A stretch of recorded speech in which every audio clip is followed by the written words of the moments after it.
ಹರಿ ಓಂ. ಜಯತಿ ಹರಿರಚಿಂತ್ಯಃ ಸರ್ವದೇವೈಕವಂದ್ಯಃ ಪರಮಗುರುರಭೀಷ್ಟವಾಪ್ತಿದಃ ಸಜ್ಜನಾನಾಂ ನಿಖಿಲ ಗುಣಗಣಾರ್ಣೋ ನಿತ್ಯ ನಿರ್ಮುಕ್ತದೋಷಃ ಸರಸಿಜನಯನೋऽಸೌ ಶ್ರೀಪತಿರ್ಮಾನದೋ ನಃ ಅಶೇಷವಾಗ್ಜಾಡ್ಯಮಲಾಪಹಂತ್ರಿ ನವಂ ನವಂ ಸ್ಪಷ್ಟಸುವಾಕ್ಪ್ರದಾಯಿನಿ ಮಮೇಘ ಜಿಹ್ವಾಗ್ರ ಸುರಂಗನರ್ತಕೀ ಭವಪ್ರಸನ್ನಾ ವದನೆ ಚ ಮೇ ಶ್ರೀಃ ವ್ಯಾಪ್ತಿರ್ಯಸ್ಯ ನಿಜೇ ನಿಜೇನ ಮಘಸಾ ಪಕ್ಷೇ ಸಪಕ್ಷೇ ಸ್ಥಿತಿಃ ವ್ಯಾವೃತ್ತಿಶ್ಚ ವಿಪಕ್ಷತೋಥ ವಿಷಯೇ ಸಕ್ತಿರ್ನ ವೈ ಬಾಧಿತೆ ನೈವಾಸ್ತಿ ಪ್ರತಿಪಕ್ಷಯುಕ್ತಿರತುಲಂ ಶುದ್ಧಂ ಪ್ರಮಾಣಂ ಸಮೇ ಭೂಯಾತ್ ತತ್ವವಿನಿರ್ಣಯಾಯ ಭಗವಾನ್ ಆನಂದತೀರ್ಥೋ ಮುನಿಃ ವಾಣಿತೆ ಕರವಣ್ಯಂಬ ಚರಣೋ ಹೃದಿ ಸರ್ವದಾ ಮದ್ವಾಕ್ಯ ಸರಣಿರ್ಭೂಯಾತ್ ಶ್ರೀಮದಾಚಾರ್ಯ ಭಾವಗ ನಮೋಸ್ತು ತಾತ್ವಿಕಾ ದೇವಾಃ ವಿಷ್ಣುಭಕ್ತಿಪರಾಯಣಾಃ ಧರ್ಮಮಾರ್ಗೇ ಪ್ರೇರಯಂತು ಭವಂತಃ ಸರ್ವ ಏವ ಹಿ ಯಸ್ಯ ವಾಕ್ ಕಾಮಧೇನುರ್ನಃ ಕಾಮಿತಾರ್ಥಾನ್ ಪ್ರಯಚ್ಛತಿ ಸೇವೇತಂ ಜಯ ಯೋಗೀಂದ್ರಂ ಕಾಮಬಾಣಚ್ಛಿದಂ ಸದಾ ಅಸ್ಮದ್ಗುರು ಸಮಾರಂಭಾಂ ಟೀಕಾಕೃತ್ಪಾದಮಧ್ಯಗಾಂ ಶ್ರೀಮದಾಚಾರ್ಯ ಪರ್ಯಂತಾಂ ವಂದೇ ಗುರುಪರಂಪರಾಂ ಪೃಥ್ವೀಮಂಡಲ ಮಧ್ಯಸ್ಥಾಃ ಪೂರ್ಣಬೋಧಮತಾನುಗಾಃ ವೈಷ್ಣವಾ ವಿಷ್ಣುಹೃದಯಾಃ ತಾನ್ ನಮಸ್ಸೇ ಗುರೂನ್ ಮಮ ಆಪಾದಮೌಳಿಪರ್ಯಂತಂ ಗುರುಣಾಮಾಕೃತಿಂ ಸ್ಮರೇತ ತೇನ ವಿಘ್ನಾಃ ಪ್ರಣಶ್ಯಂತಿ ಸಿದ್ಧ್ಯಂತಿ ಚ ಮನೋರಥಾಃ ವೈಕುಂಠರಾಮೋ ಯಂವವ್ರೇ ಸ್ವಯಮೇವ ಸ್ವಪೂಜಕಂ ರಘುಪ್ರಿಯಾರ್ಯ ಯೋಗೀಂದ್ರಂ ನೌಮಿ ಸಜ್ಞಾನಸಿದ್ಧಯೇ. ಶ್ರೀ ಗುರುಭ್ಯೋ ನಮಃ. ಹರಿ ಓಂ. ವಾದಿರಾಜ ಸ್ವಾಮಿಗಳು ಕೃಷ್ಣಾಷ್ಟಕದಲ್ಲಿ ಆ ಕೃಷ್ಣನ ವಿಗ್ರಹವನ್ನು, ಅದರಲ್ಲಿ ನೆಲೆಸಿರುವ ಕೃಷ್ಣನನ್ನು ನೋಡ್ತಾ ಸ್ತೋತ್ರವನ್ನು ಮಾಡ್ತಾ ಇದ್ದಾರೆ. ಒಂದೆರಡು ಶ್ಲೋಕಗಳನ್ನು ನೋಡಿದ್ದೇವೆ. ಇವತ್ತು ಇನ್ನೂ ಒಂದೆರಡು ಶ್ಲೋಕಗಳನ್ನು ನೋಡುವಂತಹ ಸಂದರ್ಭ. ಅವನ ಹೊಟ್ಟೆ ಹೇಗಿದೆ ಅಂತ ನಿನ್ನೆ ಕೊನೆಯಲ್ಲಿ ನಿಲ್ಲಿಸಿದ್ದೆ. ದೇವರ ಹೊಟ್ಟೆ, ನಮ್ಮ ಹೊಟ್ಟೆಯ ಚಿಂತೆಯೇ ಹೆಚ್ಚಾದದ್ದರಿಂದ ದೇವರ ಹೊಟ್ಟೆ ಚಿಂತೆ ಕಡಿಮೆ ಆಯಿತು. ನಮ್ಮ ಚಿಂತೆ ಜಾಸ್ತಿ ಆದದ್ದಕ್ಕೆ ನಮ್ಮ ಹೊಟ್ಟೆ ಬೆಳೀತು, ದೇವರ ಹೊಟ್ಟೆ ಕಡಿಮೆ ಆಯಿತು ಅಂತ. ಪಿನರಮ್ಯತನೂದರಂ ಭಜ ಹೇಮನ ಶುಭ ಹೇಮನ ಸ್ವಾನುಭಾವ ನಿದರ್ಶನಾಯ ದಿಶಂತಮಸ್ತಿ ಸುಶಂತಮಂ ಆನತೋಸ್ಮಿ ನಿಜಾರ್ಜುನ ಪ್ರಿಯ ಸಾಧಕಂ ಖಲಬಾಧಕಂ ಹೀನತೋಜ್ಜಿತರೋಪ್ಯಪೀಠಕೃತಾಲಯಂ ಹರಿಮಾಲಯಂ ಪಾಲಯಾಚ್ಯುತ ಪಾಲಯಾಜಿತ ಪಾಲಯ ಕಮಲಾಲಯ ಲೀಲಯಾ ಧೃತ ಭೂಧರಾಂಬುರುಹೋದರ ಸ್ವಜನೋದರ. ಈಗ ಸ್ತೋತ್ರ ಮಾಡ್ತಾ ಇರೋದೇನನ್ನ ಅಂದರೆ ಪಿನರಮ್ಯತನೂದರಂ ಭಜ ಹೇಮನ ಶುಭ ಹೇಮನ. ದೇವರ ಹೊಟ್ಟೆಯನ್ನು ಚಿಂತಿಸಪ್ಪ. ಅದು ಹೇಗಿದೆ ದೇವರ ಹೊಟ್ಟೆ ಅಂದರೆ ಪೀನರಮ್ಯ, ಅದು ತನೂದರಂ ತೆಳ್ಳಗಿದೆ. ಆದರೆ ತೆಳ್ಳಗಿದೆ ಅಂತನ್ನೋದಕ್ಕೆ ನೋಡಿದರೆ ಅದು ಏನಪ್ಪ ಹೀಗಿದೆ ದೇವರ ಹೊಟ್ಟೆ ಅಂತಿಲ್ಲ. ಅದು ರಮ್ಯ, ನೋಡಲಿಕ್ಕೆ ಚೆಂದ ಆಗಿದೆ. ಕೆಲವೊಮ್ಮೆ ಕೃಶವಾಗಿ ಬಿಟ್ಟರೆ, ತೆಳ್ಳಗಾಗಿಬಿಟ್ರೆ ನೋಡ್ಲಿಕ್ಕೆ ಮನಸ್ಸು ಬರೋದಿಲ್ಲ. ಅಯ್ಯ ಏನಪ್ಪ ಇಷ್ಟು ತೆಳ್ಳಗಿದೆ ಇದು ಅಂತ. ಆದರೆ ದೇವರ ಹೊಟ್ಟೆ ತೆಳ್ಳಗಿದ್ದೂ ಕೂಡ ನೋಡಲು ಸುಂದರವಾಗಿರುವಂಥದ್ದಾಗಿದೆ. ಮತ್ತು ಯಾವ ಭಾಗದಲ್ಲಿ ಪೋಷಣೆಯಾಗಿರಬೇಕೋ, ದಪ್ಪ ಇರಬೇಕೋ ಆ ಭಾಗವೂ ದಪ್ಪ ಇದೆ. ಹೇಗಿರ್ತದೆ? ಸಾಮಾನ್ಯವಾಗಿ ಸಿಂಹಕಟಿ ಅಂತ ಕರಿತಿರ್ತಾರೆ. ಅಂದರೆ ಸಿಂಹದ ಹೊಟ್ಟೆ ಇರ್ತದಲ್ಲ, ಮೇಲ್ಭಾಗದಿಂದ ಹೀಗೆ ಬಂದು ಕೆಳಗೆ ಚಿಕ್ಕದಾಗ್ತಾ ಹೋಗ್ತದೆ. ಟ್ರ್ಯಾಂಗಲನ್ನು ಉಲ್ಟಾ ಇಟ್ಟರೆ ಹೇಗಿರ್ತದೆ ಹಾಗಿರ್ತದೆ. ಟ್ರ್ಯಾಂಗಲ್ ರಿವರ್ಸಲ್ಲಿ ಇಟ್ಟಾಗ ಇರುವಂತೆ ಭಗವಂತನ ಉದರ ಅಷ್ಟು ಸೊಗಸಾಗಿದೆ, ನೋಡಲಿಕ್ಕೆ ಸುಂದರವಾಗಿದೆ, ಆಮೇಲೆ ತೆಳ್ಳಗೂ ಇದೆ ಅಂಥೇಳಿ ಅದೇನೋ ರೋಗ ಬಂದಿದೆ ಅಂತ ತಿಳಿಬಾರ್ದು. ಹಾಗಿಲ್ಲದೆ ಆರೋಗ್ಯಪೂರ್ಣವಾಗಿದೆ ಅಂತ 3 ಶಬ್ದಗಳನ್ನು ಪೀನ, ರಮ್ಯ, ತನು, ಉದರ. ತನು ಅಂದರೆ ತೆಳ್ಳಗೆ, ರಮ್ಯ ಅಂದರೆ ನೋಡಲಿಕ್ಕೆ, ಪೀನ ಅಂದರೆ ದಪ್ಪ, ದಪ್ಪಗದ, ತೆಳ್ಳಗದ ಮತ್ತು ನೋಡೋ ಹಂಗದ ಅಂದರೆ ಏನು ಅರ್ಥ ಅದಕ್ಕೆ? ಹಂಗಲ್ಲ, ಸುಂದರವಾಗಿದೆ, ತೆಳ್ಳಗಾಗಿದೆ ಅನ್ನೋದಕ್ಕೆ ರೋಗಗ್ರಸ್ತವಾಗಿದೆ ಅಂತ ತಿಳಿಬಾರ್ದು. ಅದಕ್ಕೆ ಅನಾರೋಗ್ಯ ಯಾವುದೇ ರೀತಿಯಿಂದ ಇಲ್ಲ. ಸುಂದರವಾದ ಹೊಟ್ಟೆ ಇದೆ ಭಗವಂತನದ್ದು. ಪಿನರಮ್ಯತನೂದರಂ ಭಜ ಹೇಮನ ಶುಭ ಹೇಮನ ಸ್ವಾನುಭಾವ ನಿದರ್ಶನಾಯ ದಿಶಂತಮರ್ಥಿ ಸುಶಂತಮಂ. ಸ್ವಾನುಭಾವ ನಿದರ್ಶನಾಯ, ದೇವರು ತನ್ನ ಸಾಮರ್ಥ್ಯ ಏನು ಅಂತ ತೋರಿಸಬೇಕಾಗಿದೆ. ಸ್ವ ಅನುಭಾವ ಅಂದರೆ ಸಾಮರ್ಥ್ಯ, ಪರಮಾತ್ಮನ ಸಾಮರ್ಥ್ಯ ಎಷ್ಟಿದೆ ಅಂತ ತೋರಿಸುವುದಕ್ಕಾಗಿ. ಏನಿದೆ ದೇವರ ಸಾಮರ್ಥ್ಯ? ರಾಮಾವತಾರ ಕೃಷ್ಣಾವತಾರದ ಕಥೆಗಳನ್ನೇ ಹೆಚ್ಚು ಕೇಳಿದವರು. ಇನ್ನೂ ಒಂದು ಸ್ವಲ್ಪ ಮುಂದೆ ಹೋದರೆ ನರಸಿಂಹಾವತಾರ ಕೇಳಿದವರು. ರಾಕ್ಷಸರನ್ನು ಸಂಹಾರ ಮಾಡಿದ, ಸೇತುವೆಯನ್ನು ಕಟ್ಟಿಸಿದ, ಅಥವಾ ಮತ್ತೆ ಕೊಳಲು ಊದಿದ. ಇದೇ ದೇವರ ಮಹಿಮೆ ಏನು ಅಂತ ತಿಳ್ಕೊಂಡ್ಬಿಟ್ಟಿದ್ದೇವೆ. ಅದಕ್ಕೆ ರಾಜರಂತಾರೆ ಸ್ವಾನುಭಾವ ನಿದರ್ಶನಾಯ, ತನ್ನ ಮಹಿಮೆಯನ್ನು ದೃಷ್ಟಾಂತ ಸಹಿತವಾಗಿ ತೋರಿಸುವುದಕ್ಕೆ ದಿಶಂತಂ ಅರ್ಥಿ ಸುಶಂತಮಂ, ಬಯಸಿ ಬಂದವರಿಗೆ, ದೇವರ ಬಳಿ ಹೋಗಿ ನನಗೊಂದು ಬೇಕು ಅಂತ ಬಯಸಿ ಬಂದವರಿಗೆ ಅದೇನು ಕೇಳ್ತಾರೆ? ಸಾಮಾನ್ಯವಾಗಿ ಕೇಳೋದು ಪುರುಷಾರ್ಥ ಅಂತ ಕರಿತಿರ್ತದೆ. ನಾವೆಲ್ಲ ಹೋಗಿ ದೇವರ ಬಳಿ ಕೇಳಿದ ಅದಕ್ಕೇನು ಕರೀತಾರೆ? ಪುರುಷಾರ್ಥ ಅಂತ ಕರೀತಾರೆ. ಯಾವುದು ಪುರುಷಾರ್ಥ? ಸುಶಂತಮಂ, ಅತ್ಯಂತ ಉಪಯುಕ್ತವಾದ, ಅತ್ಯಂತ ಶ್ರೇಷ್ಠವಾದ ಪುರುಷಾರ್ಥ ಯಾವುದೋ ಅದನ್ನು ಮುಕ್ತಿ ಅಂತ ಕರೀತಾರೆ, ಮೋಕ್ಷ ಅಂತ ಕರೀತಾರೆ. ದೇವರು ತನ್ನ ಬಳಿ ಬಂದು ಕೇಳಿದವರಿಗೆ ಮುಕ್ತಿ ಎಂಬುವ ಶ್ರೇಷ್ಠ ಪುರುಷಾರ್ಥವನ್ನೇ ನೀಡ್ತಾನಲ್ಲ, ಇದು ಇನ್ಯಾರೂ ನೀಡಲಾರರು, ಮಾಡಲಾರರು. ಇದೇ ದೇವರ ದೊಡ್ಡ ಮಹಿಮೆ. ಮೋಕ್ಷ ಪ್ರದತ್ವ ಅನ್ನೋದಿದೆಯಲ್ಲ, ಮುಕ್ತಿಯನ್ನೇ ಕೊಡ್ತಾನೆ ದೇವರು ಅಂತಿದೆಯಲ್ಲ, ಇದು ಇನ್ಯಾರೂ ಮಾಡಲಾರದು. ಅದಕ್ಕೆ ದೇವರು ತನ್ನ ಮಹಿಮೆಯನ್ನು ತೋರಿಸುವುದಕ್ಕೇನೆ ಯೋಗ್ಯ ಅಧಿಕಾರಿಗಳಿಗೆ ಮೋಕ್ಷವನ್ನು ನೀಡಿ ಇದು ನನಗೆ ಮಾತ್ರ ಮೀಸಲು, ಇನ್ಯಾರಿಗೂ ಇಲ್ಲ ಅಂತ ತಿಳಿಸಿಕೊಡ್ತಾನೆ. ಮುಚುಕುಂದ ದೇವತೆಗಳ ಸೇವೆಯನ್ನು ಸಲ್ಲಿಸಿದ. ದೇವತೆಗಳು ಸೇವೆ ತೆಗೆದುಕೊಂಡ ಮೇಲೆ ಏನಾದರೂ ವರ ಕೊಡಬೇಕಲ್ಲ. ನಿಂಗೇನು ವರ ಬೇಕು ಕೇಳು ಅಂತ ಹೇಳುವಾಗಲೇನೆ ಇಂಟು ಬ್ರಾಕೆಟಲ್ಲಿ ಒಂದು ಮಾತಿಟ್ರಂತೆ, ವಿನಾ ಕೈವಲ್ಯಂ ಆತ್ಮನಃ, ನೀನು ಮೋಕ್ಷವೊಂದನ್ನು ಬೇಡದೆ ಇನ್ನು ಉಳಿದದ್ದನ್ನು ಏನು ಬೇಡಿದರೂ ನಾವು ಕೊಡ್ತೇವೆ ಅಂತ. ಅವನಿಗೆ ಅಲ್ಲಿಯೇ ಪ್ರಶ್ನೆ ಶುರುವಾಯಿತು, ನೀವು ಅದೊಂದನ್ನು ಬಿಟ್ಟು ಅಂತ ಯಾಕಂತೀರಿ? ಏಕ ಏವ ಈಶ್ವರಸ್ತಸ್ಯ, ಅದು ನಮ್ಮ ಡಿಪಾರ್ಟ್ಮೆಂಟಿಗೆ ಬರೋದಿಲ್ಲ, ಅದು ನಾವು ಕೊಡಲಾರೆವು. ಆ ಮೋಕ್ಷ ಕೊಡುವನು ಅನ್ನೋನು ಶ್ರೀಹರಿ ಒಬ್ಬನೇ, ಆದ್ದರಿಂದ ನಾವು ಅದನ್ನು ಮುಟ್ಟೋದಿಲ್ಲ, ಅದನ್ನು ಬಿಟ್ಟು ಬೇಕಾದ ಕೇಳು ಅಂತ. ಅದಕ್ಕೆ ದೇವರ ಮಹಿಮೆ ಏನು? ಅಸುರ ಸಂಹಾರಾದಿಗಳ ದೇವರ ಮಹಿಮೆ ಅಲ್ಲ, ಅಷ್ಟೇ ಅಲ್ಲ, ಅದು ಮಹಿಮೆಯೇ. ಮುಖ್ಯ ಮಹಿಮೆ ಏನು? ಭಗವಂತ ಅನಾದಿ ಕಾಲದಿಂದ ನಮಗೆ ಅಂಟಿಕೊಂಡ ಬಂದ ಸಂಸಾರವನ್ನು ನಿವೃತ್ತಿ ಮಾಡ್ತಾನಲ್ಲ, ಇದು ದೊಡ್ಡದಾದ ಮಹಿಮೆ.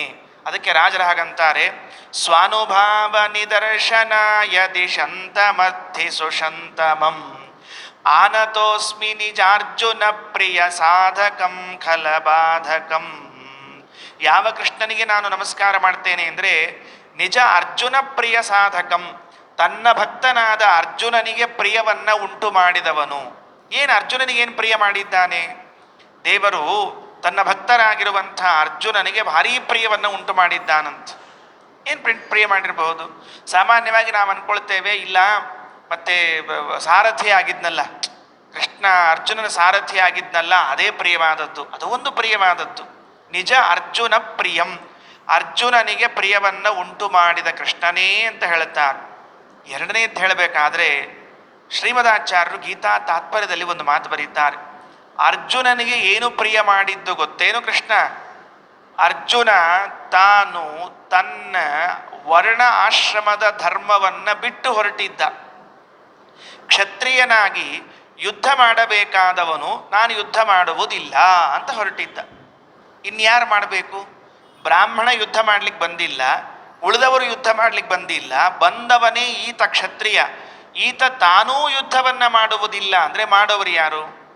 ಮನೆಗೆ ಅಡಿಗೆ ಅವನನ್ನು ಕರೆಸಿ ನೀನು ಅಡಿಗೆ ಮಾಡಪ್ಪ ಅಂತ ಹೇಳಿದ್ರೆ ನಾನು ಅಡಿಗೆ ಮಾಡೋದಿಲ್ಲ ಅಂತ ಕುಳಿತರೆ ನೀನು ಮತ್ತೆ ಬಂದದ್ದು ಯಾತಕ್ಕೆ ಮನೆಗೆ? ನೀನು ಅಡಿಗೆಗೆ ಅಂತ ಕರೆಸಿದಾಗ ಅಡಿಗೆಯೇ ಮಾಡದೇ ಇದ್ರೆ ಏನು ಪ್ರಯೋಜನ? ಹಾಗಿದ್ರೆ ಅರ್ಜುನ ಅವತಾರ ಮಾಡಿ ಬಂದದ್ದೇ ಯುದ್ಧ ಮಾಡಬೇಕು. ನಾರಾಯಣ ದ್ವಿಟ ತದನುಬಂಧಿ ನಿಗ್ರಹ ಕ್ಷತ್ರಿಯಾಣಂ ಪರಮೋ ಧರ್ಮ. ಭಗವಂತನ ದ್ವೇಷಿಗಳು ಭಗವದ್ಭಕ್ತರ ದ್ವೇಷಿಗಳನ್ನು ನಿಗ್ರಹಿಸುವುದೇ ನಿಜವಾದ ಧರ್ಮ. ಅದನ್ನು ಬಿಡ್ತಿ ಅಂತಂದರೆ ನೀನು ಉಪಯೋಗವಿಲ್ಲ ಅಂತ 18 ಅಧ್ಯಾಯಗಳ ಉಪನ್ಯಾಸ ಮಾಡಿ ಅವನನ್ನು ಮತ್ತೆ ವರ್ಣಾಶ್ರಮ ಧರ್ಮದಲ್ಲಿ ಕರೆದುಕೊಂಡು ಬಂದಲ್ಲ, ಅದೇ ನಿಜಾರ್ಜುನ ಪ್ರಿಯ ಸಾಧಕಂ ಅಂತಾರೆ ಶ್ರೀಮದಾಚಾರ್ಯರು. ನಾವುಗಳು ನಮ್ಮ ವರ್ಣಾಶ್ರಮ ಧರ್ಮವನ್ನು ಮಾಡಲೇಬೇಕು. ನೋಡ್ರಿ, ಅರ್ಜುನ ವಲ್ಲೆ ಎಂದ, ಯುದ್ಧ ಮಾಡೋದಿಲ್ಲ ಅಂದ. ದುರ್ಯೋಧನ ನಾನು ಯುದ್ಧವನ್ನೇ ಮಾಡ್ತೀನಿ ಅಂದ. ಸ್ವಾರಸ್ಯ ಗಮನಿಸ್ರಿ, ದೇವರು ಅವನಿಗೆ ಹಾಗೆ ಬುದ್ಧಿ ಕೊಟ್ಟ, ಇವನಿಗೆ ಹೀಗೆ ಬುದ್ಧಿ ಕೊಟ್ಟ. ಹೋದ ಕೃಷ್ಣ ಸಂಧಾನಕ್ಕೆ ಅಂತ ಹೋದ. ಸಂಧಾನಕ್ಕೆ ಅಂತ ಹೋಗಿ ಏನು ಹೇಳಿದ ಗೊತ್ತಾ? ನೋಡು ದುರ್ಯೋಧನ, ಜಗಳ ಎಲ್ಲ ಮಾಡಬೇಡ, ಯುದ್ಧ ಎಲ್ಲ ಮಾಡಬೇಡ. ಯಾರಿಗೂ ಉಂಟು ಯಾರಿಗಿಲ್ಲ. ಯುದ್ಧ ಮಾಡೋದ್ರಿಂದ ಎಷ್ಟು ನಾಶ ಆಗ್ತದೆ, ಎಷ್ಟು ಜನ ಸಂಹಾರಗೊಳ್ತಾರೆ.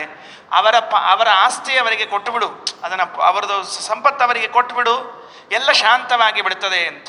ನಾನು ಕೊಡೋದಿಲ್ಲ, ನಾನು ಯುದ್ಧ ಮಾಡಿಯೇ ತೀರ್ತೀನಿ, ಅವರು ತಪ್ಪು ಮಾಡಿದ್ದಾರೆ ಅಂತೆಲ್ಲ ಹೇಳಿಬಿಟ್ಟ.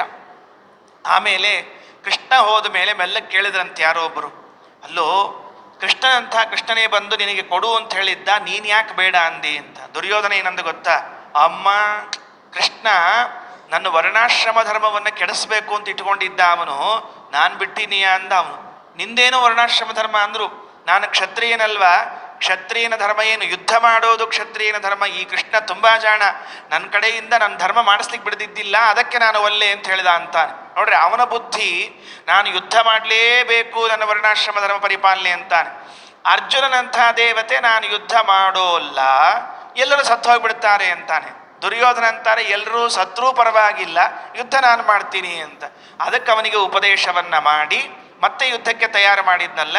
ಸ್ವಾನುಭಾವ ನಿದರ್ಶನಾಯ ದಿಶಂತಮರ್ಥಿ ಸುಶಂತಮಂ ಆನತೋಸ್ಮಿ ನಿಜಾರ್ಜುನ ಪ್ರಿಯ ಸಾಧಕಂ ಖಲಬಾಧಕಂ ಹಿನತೋಚಿತ ರೌಪ್ಯ ಪೀಠ ಕೃತಾಲಯಂ ಹರಿಮಾಲಯಂ ಪಾಲಯಾಚ್ಯುತ ಪಾಲಯಾಜಿತ ಪಾಲಯ ಕಮಲಾಲಯ ಲೀಲಯ ಧೃತ ಭೂದರಂಬುರುಹೋದರ ಸ್ವಜನೋದರ.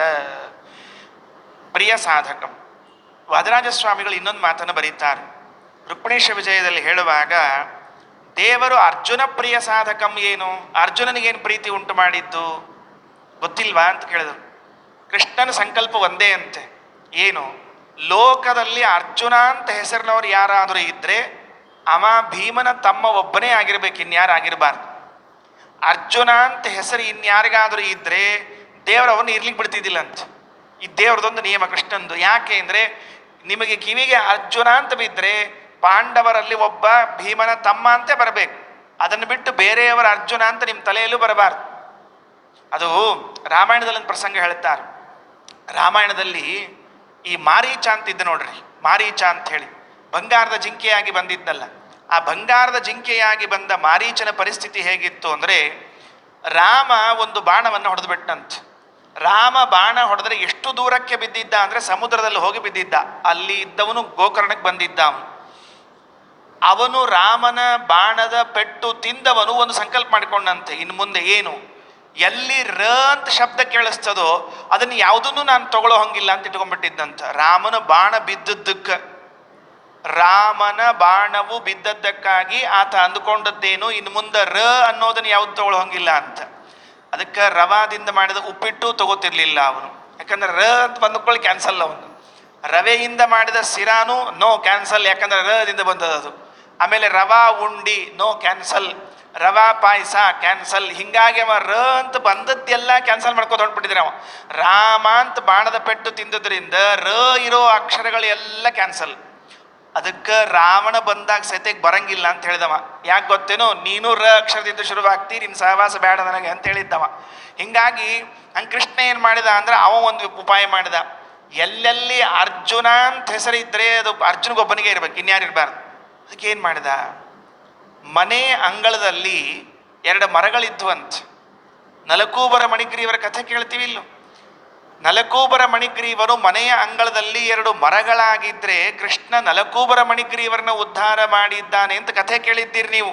ರಾಜರಂತಾರೆ ಅಲ್ಲ, ಏನು ನಿಜಾರ್ಜುನ ಪ್ರಿಯ ಸಾಧಕಂ ಖಲಬಾಧಕಂ. ಆ 2 ಮರಗಳಿಗೆ ಹೆಸರೇನಿತ್ತು ಗೊತ್ತೇನು? ಅರ್ಜುನ ವೃಕ್ಷ ಅಂತ ಹೆಸರಿತ್ತಂತೆ. ಏನ್ ರಾಜರ ಅನುಸಂಧಾನ ನೋಡ್ರಿ. ಆ ಮರಗಳು ಮನೆಯಲ್ಲಿ ಇದ್ದಾಗ ಜನ ಬಂದು ಅರ್ಜುನ ವೃಕ್ಷ, ಆಹಾ ಅರ್ಜುನ ಅಂದ್ರೆ ಅವನೊಬ್ಬನೇ, ಇವೆರಡು ಮರಗಳು ಇದ್ರೆ ತಾನೇ ಅರ್ಜುನ ವೃಕ್ಷ ಅನ್ನೋದು. ಅದಕ್ಕೆ ಅವೆರಡನ್ನೂ ಕೆಡವಿ ಬಿಟ್ರೆ ಅರ್ಜುನ ಅಂತ ಯಾರು ಕರೆಯೋದಿಲ್ಲ, ಅವರೊಬ್ಬನೇ ಕರೀತಾರೆ ಅಂತ ರಾಜರು ರುಕ್ಮಿಣೀಶ ಜಯದಲ್ಲಿ ಹೇಳುವಾಗ ಈ ಮಾತನ್ನು ಬರೀತಾ ಇದ್ದಾರೆ. ಅಂದರೆ ಕೃಷ್ಣನಿಗೆ ಎಷ್ಟು ಅರ್ಜುನನ ಮೇಲೆ ಪ್ರೀತಿ ಅಂದರೆ ಆ ಹೆಸರು ಇರೋದು ಅವನಿಗೊಬ್ಬನಿಗೆ ಇರ್ಬೇಕು, ಇನ್ಯಾರಿಗೂ ಇರೋ ಹಂಗಿಲ್ಲ. ಪಿನರಮ್ಯತನೋದರಂ ಭಜ ಹೇಮನ ಶುಭ ಹೇಮನ ಸ್ವಾನುಭಾವ ನಿದರ್ಶನಾಯ ದಿಶಂತಮರ್ಥಿ ಸುಶಂತಮಂ ಆನತೋಸ್ಮಿ ನಿಜಾರ್ಜುನ ಪ್ರಿಯ ಸಾಧಕಂ ಖಲಬಾಧಕಂ ಹಿನತೋಜ್ಜಿತರೌಪ್ಯಪೀಠ ಕೃತಾಲಯಂ ಹರಿಮಾಲಯಂ ಪಾಲಯಾಚ್ಯುತ ಪಾಲಯಾಜಿತ ಪಾಲಯ ಕಮಲಾಲಯ ಲೀಲಯಾ ಧೃತಭೂಧರಂಬುರುಹೋದರ ಸ್ವಜನೋದರ. ಮತ್ತೆ ಆಭರಣಗಳನ್ನು ತೊಡಿಸಿದ್ರಂತೆ ರಾಜರು. ಅಭಿಷೇಕ ಮುಗಿಸಿ ಕೃಷ್ಣನಿಗೆಲ್ಲ ಆಭರಣ ತೊಡಿಸ್ತಾ ಇದ್ದಾರೆ. ಆಭರಣ ತೊಡಿಸುವಾಗ ಆಭರಣ ತೊಡಿಸಿದಂತೆ ಸ್ತೋತ್ರ ಮಾಡುತ್ತಾರೆ. ಇದು ರಾಜರ ಚಮತ್ಕಾರ. ಎಲ್ಲ ಹಾಕ್ತಾ ಬರ್ತಾರೆ. ಕಾಲಲ್ಲಿ ಕಾಲ್ಗೆಜ್ಜೆ ಹಾಕಿದ್ರು ಕೃಷ್ಣನಿಗೆ, ಆ ಉಡುಪಿಯ ಕೃಷ್ಣನಿಗೆ ಗೆಜ್ಜೆ ಹಾಕಿದ್ರು. ಆಮೇಲೆ ಉಡುದಾರ ಹಾಕಿದ್ರು, ಹಾರ ಹಾಕಿದ್ರು, ವಸ್ತ್ರ ಹಾಕಿದ್ರು. ಹೀಗೇನು ಒಂದೊಂದು ಪದಾರ್ಥ ಹಾಕ್ತಾ ಇದ್ದಾರೋ ಆ ಕೃಷ್ಣನ ವಿಗ್ರಹಕ್ಕೆ ತೊಡಿಸಿದ ಒಂದೊಂದು ಅಲಂಕಾರಗಳನ್ನೇ ಸ್ತೋತ್ರ ಮಾಡ್ತಾ ಬರ್ತಾ ಇದ್ದಾರೆ. ಹೈಮ ಕಿಂಕಿಣಿ ಮಾಲಿಕಾರಶನಾಂಚಿತಂ ತಮ ವಂಚಿತಂ ರಕ್ತ ಕಾಂಚನ ಚಿತ್ರ ವಸ್ತ್ರ ಕಟಿಂಘನ ಪ್ರಭಯಾಗನಂ ಕಮ್ರನಾಗ ಕರೋಪಮೋರುಮನಾಮಯಂ ಶುಭಧೀಮಯಂ ನೌಮ್ಯಹಂ ವರರೌಪ್ಯಪೀಠ ಕೃತಾಲಯಂ ಹರಿಮಾಲಯಂ. ಹೈಮ ಕಿಂಕಿಣಿ ಮಾಲಿಕಾರಶನಾಂಚಿತಂ ತಮ ವಂಚಿತಂ. ಕಾಲಲ್ಲಿ ಕಾಲ್ಗೆಜ್ಜೆ ಹಾಕಿದ್ರಂತೆ. ಆ ಕಾಲ್ಗೆಜ್ಜೆ ಎಂಥದ್ದಿತ್ತು? ರಾಜರು ಪ್ರಾಯ ಪ್ರಾಚೀನವಾದದ್ದೇ ಇರಬೇಕು. ನಾವು ಹೇಳೋದು ಅವರು ತಮ್ಮ ಪರ್ಯಾಯ ಕಾಲದಲ್ಲಿ ಉಡುಪಿಯ ಶ್ರೀಕೃಷ್ಣನಿಗೆ ಬಂಗಾರದ ಕಾಲ್ಗೆಜ್ಜೆ ಮಾಡಿಸಿದ್ರಂತೆ. ಬಂಗಾರದ ಕಾಲ್ಗೆಜ್ಜೆ. ಹೈಮ ಕಿಂಕಿಣಿ ಹೈಮ ಹೇಮ ಅಂದರೆ ಬಂಗಾರ, ಹೈಮ ಕಿಂಕಿಣಿ ಅಂದರೆ ಬಂಗಾರದ ಕಾಲ್ಗೆಜ್ಜೆ. ಅದು ಹೀಗೆ ತೊಡಸ್ತಾ ಇದ್ದಾರೆ ರಾಜರು ಕೃಷ್ಣನ ಪಾದಕ್ಕೆ. ಹೈಮ ಕಿಂಕಿಣಿ ಮಾಲಿಕಾರಶನಾಂಚಿತಂ ತಮ್ಮ ವಂಚಿತಂ. ಅದೇನು ಅನುಸಂಧಾನ ಬಂದಿರಬೇಕು ಅವರಿಗೆ. ಆ ದೀಪ ಶ್ರೀಮದಾಚಾರ್ಯ ಹಚ್ಚಿದ ದೀಪದ ಬೇರೆ ಇಲ್ಲ, ಗೊತ್ತಾ ಇಲ್ಲ. ಮತ್ತು ಉಡುಪಿಯಲ್ಲಿ 800 ವರ್ಷದಿಂದಲೂ ಅದೇ ದೀಪವನ್ನು ಕಾಪಾಡಿಕೊಂಡು ಬಂದ ಕ್ಷೇತ್ರ ಅಂದರೆ ಉಡುಪಿ ಕ್ಷೇತ್ರ. ಏನು ಆಶ್ಚರ್ಯ. ಶ್ರೀಮದಾಚಾರ್ಯರು ಮೊದಲನೇ ದಿವಸ ಶಿಷ್ಯ ಒಬ್ಬ ಎತ್ತಿಕೊಟ್ಟ ಹಲಗಾರ್ತಿಯನ್ನು ಹಿಡಿದು ಅಗ್ನಿನಾಗ್ನಿ ಸಮಿತ್ಯತೆ ಕವಿರ್ಗಹಪತಿರ್ಯುವ ಅಂತ ಹೇಳಿದ ದೀಪ ಇದೆಯಲ್ಲ, ಮರುತ್ಸಕೋ ಹುತಾಶನಃ. ಬೆಂಕಿ ಗಾಳಿಯ ಫ್ರೆಂಡು, ವಾಯುದೇವರ ಫ್ರೆಂಡಾದ ಬೆಂಕಿ ದೀಪ ಇವತ್ತಿನವರೆಗೂ ಇದೆ. ಯಾಕೆ? ಮರುತ್ಸಕೋ ಹುತಾಶನಃ. ಅವರಲ್ಲೇ ಇದ್ದದ್ರಿಂದ ಆ ದೀಪದ ಬೆಳಕಿನಲ್ಲಿ ರಾಜರು ಕೃಷ್ಣನ ಪ್ರತಿಭೆಯನ್ನು ನೋಡ್ತಾ ಹೈಮ ಕಿಂಕಿಣಿ ಮಾಲಿಕಾರಶನಾಂಚಿತಂ ತಮ ವಂಚಿತಂ ರಕ್ತ ಕಾಂಚನ ಚಿತ್ರವಸ್ತ್ರ ಕಟಿಂಘನ ಪ್ರಭಯಾಘನಂ ಕಮ್ರನಾಗ ಕರೋಪಮೋರುಮನಾಮಯಂ ಶುಭಧೀಮಯಂ ನೌಮ್ಯಹಂ ವರರೌಪ್ಯಪೀಠ ಕೃತಾಲಯಂ ಹರಿಮಾಲಯಂ ಪಾಲಯಾಚ್ಯುತ ಪಾಲಯಾಜಿತ ಪಾಲಯ ಕಮಲಾಲಯ ಲೀಲಯಾ ಧೃತಭೂಧರಂಬುರುಹೋದರ ಸ್ವಜನೋದರ. ಮಾಲಿಕ ರಶನ ಅಂಚಿತ. ಮಾಲಿಕ ಅಂದರೆ ಮಾಲೆ, ರಶನ ಅಂದರೆ ಉಡುದಾರ. ಕಾಲಲ್ಲಿ ಕಾಲ್ಗೆಜ್ಜೆ ತೊಡಿಸಿದ್ರು, ಸೊಂಟದಲ್ಲಿ ಉಡುದಾರ ಹಾಕಿದ್ರು, ಮೇಲ್ಗಡೆಗೆ ಮಾಲೆ ಹಾಕಿದ್ರು. ಮೂರೂ ಬಂಗಾರದ್ದೇ. ಹೈಮ ಕಿಂಕಿಣಿ ಮಾಲಿಕಾರಶನಾಂಚಿತಂ. ಬಂಗಾರದ್ದು ಹಾಕಿದ್ಮೇಲೆ ಒಂದು ಮಾತಂತಾರೆ, ತಮ ವಂಚಿತಂ. ಅವನನ್ನ ಮೋಸ ಮಾಡಲಾರೆವು. ಯಾಕಂದ್ರೆ ನಮಗೆ ಲೋಕದಲ್ಲಿ ಬಂಗಾರದ್ದು ಅಂತ ಕೊಟ್ಟು ಇನ್ಯಾವುದೋ ಕೊಟ್ಬಿಟ್ಟಿರ್ತಾರೆ. ಬಂಗಾರದ ಬಣ್ಣ ಬಳದು ಬಂಗಾರದ್ದು ಅಂತ ಕೊಟ್ಟಿರ್ತಾರೆ. ದೇವರಿಗೆ ಏನು ಮೋಸ ಮಾಡ್ತೀರಿ? ತಮ ವಂಚಿತಂ. ದೇವರನ್ನ ಯಾರೂ ಮೋಸ ಮಾಡಲಾರರು. ರಾಜರ ಆ ಸಂದರ್ಭದಲ್ಲಿ ಹೇಳೋ ಮಾತು. ಏನು ಆಭರಣ, ಮತ್ತು ನಮಗೆ ದೇವರಿಗೆ ಆಭರಣ ಮಾಡಿಸ್ಬೇಕು ಅಂತ ಇಚ್ಛಾ ಬಂದ್ಬಿಟ್ಟಿರ್ತದೆ. ನಮಗರ ಕೆಪಾಸಿಟಿ ಇರೋದಿಲ್ಲ. ಏನು ಮಾಡ್ತೀವಿ, ಬೆಳ್ಳಿದು ಮಾಡಿಸಿ ಅದಕ್ಕೆ ಬಂಗಾರದ ಪೇಂಟ್ ಹೊಡಿಸಿ ಬೆಳ್ಳಿದು ಮಾಡಿಸಿದ್ರೆ ಚಲೋನ. ಮತ್ತು ಇನ್ನು ಆ ಅಂಗಡಿ ಒಳಗೆ ಸಿಗ್ತಿರ್ತಾವಲ್ಲ 10 ರೂಪಾಯಿದು 20 ರೂಪಾಯಿ ಕಿರೀಟ ಬಿಡೋದಿಲ್ಲ, ಅದನ್ನೂ ತಂದು ದೇವರಿಗೆ ಹಾಕಿ, ನೋಡು ದೇವರೇ ಎಷ್ಟು ಚಂದ ಅಲಂಕಾರ ಮಾಡಿದ್ದೀನಿ, ದೇವರಂತಾನೆ ಮೋಸ ನಂಗ ಮಾಡ್ತೀಯ ನೀನು, ಯಾವುದೋ ತಗೊಂಡು ಬಂದು ನನ್ನ ತಲೆ ಮೇಲೆ ಇಟ್ಟು ನೋಡು ಹೆಂಗೆ ಹಾಕಿದ್ದೀನಿ ಅಂತ ಕೇಳಿದರೆ, ಅದಕ್ಕೆ ರಾಜರಂದರು, ದೇವರಿಗೆ ಆಭರಣಗಳನ್ನು ಏರಿಸುವಾಗಲಿ ಬೇರೆ ಇನ್ಯಾವುದೇ ಕಾಲದಲ್ಲಾಗಲಿ ನೀವು ಅವನನ್ನು ಮೋಸಗೊಳಿಸಲಾರಿರಿ. ಹೈಮಕಿಂಕಿಣಿ ಮಾಲಿಕಾರಶನಾಂಚಿತಂ ತಮ ವಂಚಿತಂ ತಮ್ ಅವಂಚಿತಂ, ಮೋಸ ಮಾಡಲಾರಿ ನೀವು ದೇವರನ್ನು ಬೇರೆ ಇನ್ಯಾವುದೇ ಕಾರಣಕ್ಕೂ ಕೂಡ. ರಕ್ತ ಕಾಂಚನ ಚಿತ್ರ ವಸ್ತ್ರ ಕಟಿಂಘನ ಪ್ರಭಯಾಘನಂ, ವಸ್ತ್ರ ಉಡಿಸಿದ್ರಂತೆ ದೇವರಿಗೆ, ಕೃಷ್ಣನಿಗೆ ವಸ್ತ್ರ ಉಡಿಸಿದ್ರು. ಎಂಥ ವಸ್ತ್ರ ಉಡಿಸಿದ್ರು? ರಕ್ತ ಕಾಂಚನ ಚಿತ್ರ ವಸ್ತ್ರ, ಕೆಂಪು ಮತ್ತು ಬಂಗಾರ 2 ಬಣ್ಣ ಕೂಡಿದ್ದು. ಅದು ಹೆಂಗೆ ಕಲ್ಪನೆ ಮಾಡ್ಕೊಳ್ತಾರೋ ರಾಜರಿಗೆ ಗೊತ್ತಿಲ್ಲ. ಒಂದು ಕಡೆಗೆ ರೆಡ್ ಅದ, ಇನ್ನೊಂದು ಕಡೆಗೆ ಸುವರ್ಣದ. ಆ 2 ಬಣ್ಣ ಸೇರಿಸಿದಾಗ ಯಾವ ಬಣ್ಣ ಬರ್ತದೋ ಆ ಬಣ್ಣದ ವಸ್ತ್ರವನ್ನು ದೇವರು ಉಡಿಸಿದ್ದಾರಂತೆ. ರಕ್ತ ಕಾಂಚನ ವಸ್ತ್ರ ಚಿತ್ರ ಕಟಿಂಘನ ಪ್ರಭಯಾಘನಂ, ಆ ಬಣ್ಣ ಉಟ್ಕೊಂಡಿದ್ದಾನೆ ವಸ್ತ್ರವನ್ನ. ಬಟ್ ಅವನ ಬಣ್ಣ ಎಂಥದ್ದು? ಘನ ಪ್ರಭಯಾ ಘನಂ, ಮೋಡದ ಬಣ್ಣದವನವನು. ಮೋಡದ ಬಣ್ಣದ ಕೃಷ್ಣನಿಗೆ ಬಂಗಾರದ ರಕ್ತ ಬಣ್ಣದ ವಸ್ತ್ರವನ್ನು ಉಡಿಸಿ ಬಂಗಾರದ ಆಭರಣಗಳೆಲ್ಲ ತೊಡಿಸಿದ್ದೀನಲ್ಲ. ನೌಮ್ಯಗಂಬರ ರೂಪ್ಯ ಪೀಠ ಕೃತಾಲಯಂ ಹರಿಮಾಲಯಂ, ಆ ಕಾಲಿತ್ತಲ್ಲ ವಸ್ತ್ರ ಉಡಿಸ್ತಾ ಇದ್ದಾರೆ, ಕಚ್ಚೆ ಹಾಕಬೇಕಲ್ಲ ಅವನಿಗೆ, ದೇವರಿಗೆ ವಸ್ತ್ರ ಹಾಕಿ ಈಗ ಹಾಕಬೇಕಲ್ಲ. ಆ ತೊಡೆಗಳು ಕಾಣಿಸ್ತಾ ಇದೆ, ಪ್ರತಿಮೆಯಲ್ಲಿ ತೊಡೆಗಳು ಕಾಣಿಸ್ತಾ ಇದೆ. ಏನು ಅನುಸಂಧ ಮಾಡಿರ್ಬೇಕು ಹೇಳ್ರಿ ನೋಡಂತೆ. ಕಂಬ್ರನಾಗ ಕರೋಪ ಮೂರು ಮನಾಮಯಂ ಶುಭಧೀಮಯಂ, ಆನೆಯ ಸೊಂಡಿಲ ನೆನಪು ಬರ್ತಾ ಇದೆ ಅಂತೆ. ಕಂಬ್ರನಾಗ ಕರೋಪ ಮೂರು ಮನಾಮಯಂ ಶುಭಧೀಮಯಂ, ಅದು ಕಂಬ್ರ ಅಂದರೆ ಮನೋಹರ ಅಂತ ಅರ್ಥ. ಸಂಸ್ಕೃತದಲ್ಲಿ ಮನೋಹರವಾದದಕ್ಕೆ ಕಂಬ್ರ ಅಂತ ಕರೀತಾರೆ. ಕಂಬ್ರ ಮನೋಹರವಾದ, ನಾಗ ಅಂದರೆ ಆನಿ, ಹಾವಲ್ಲ. ಮತ್ತೆ ನಮ್ಮಲ್ಲಿ ನಾಗ ಅಂದ್ರೆ ಹಾವು, ಸಂಸ್ಕೃತದಲ್ಲಿ ನಾಗ ಅಂದರೆ ಆನಿ ಅಂತ ಅರ್ಥ. ಕಂಬ್ರನಾಗ ಕರ, ಕರ ಅಂದರೆ ಸೊಂಡಿಲು, ಆನಿಗೆ ಸೊಂಡ್ಲಿಗೆ ಕರ ಅಂತ ಕರೀತಾರೆ. ಕರ ಉಪಮ ಉರು, ಆ ಸೊಂಡಿಲಿನಂತೆ ಇರುವ ತೊಡೆ.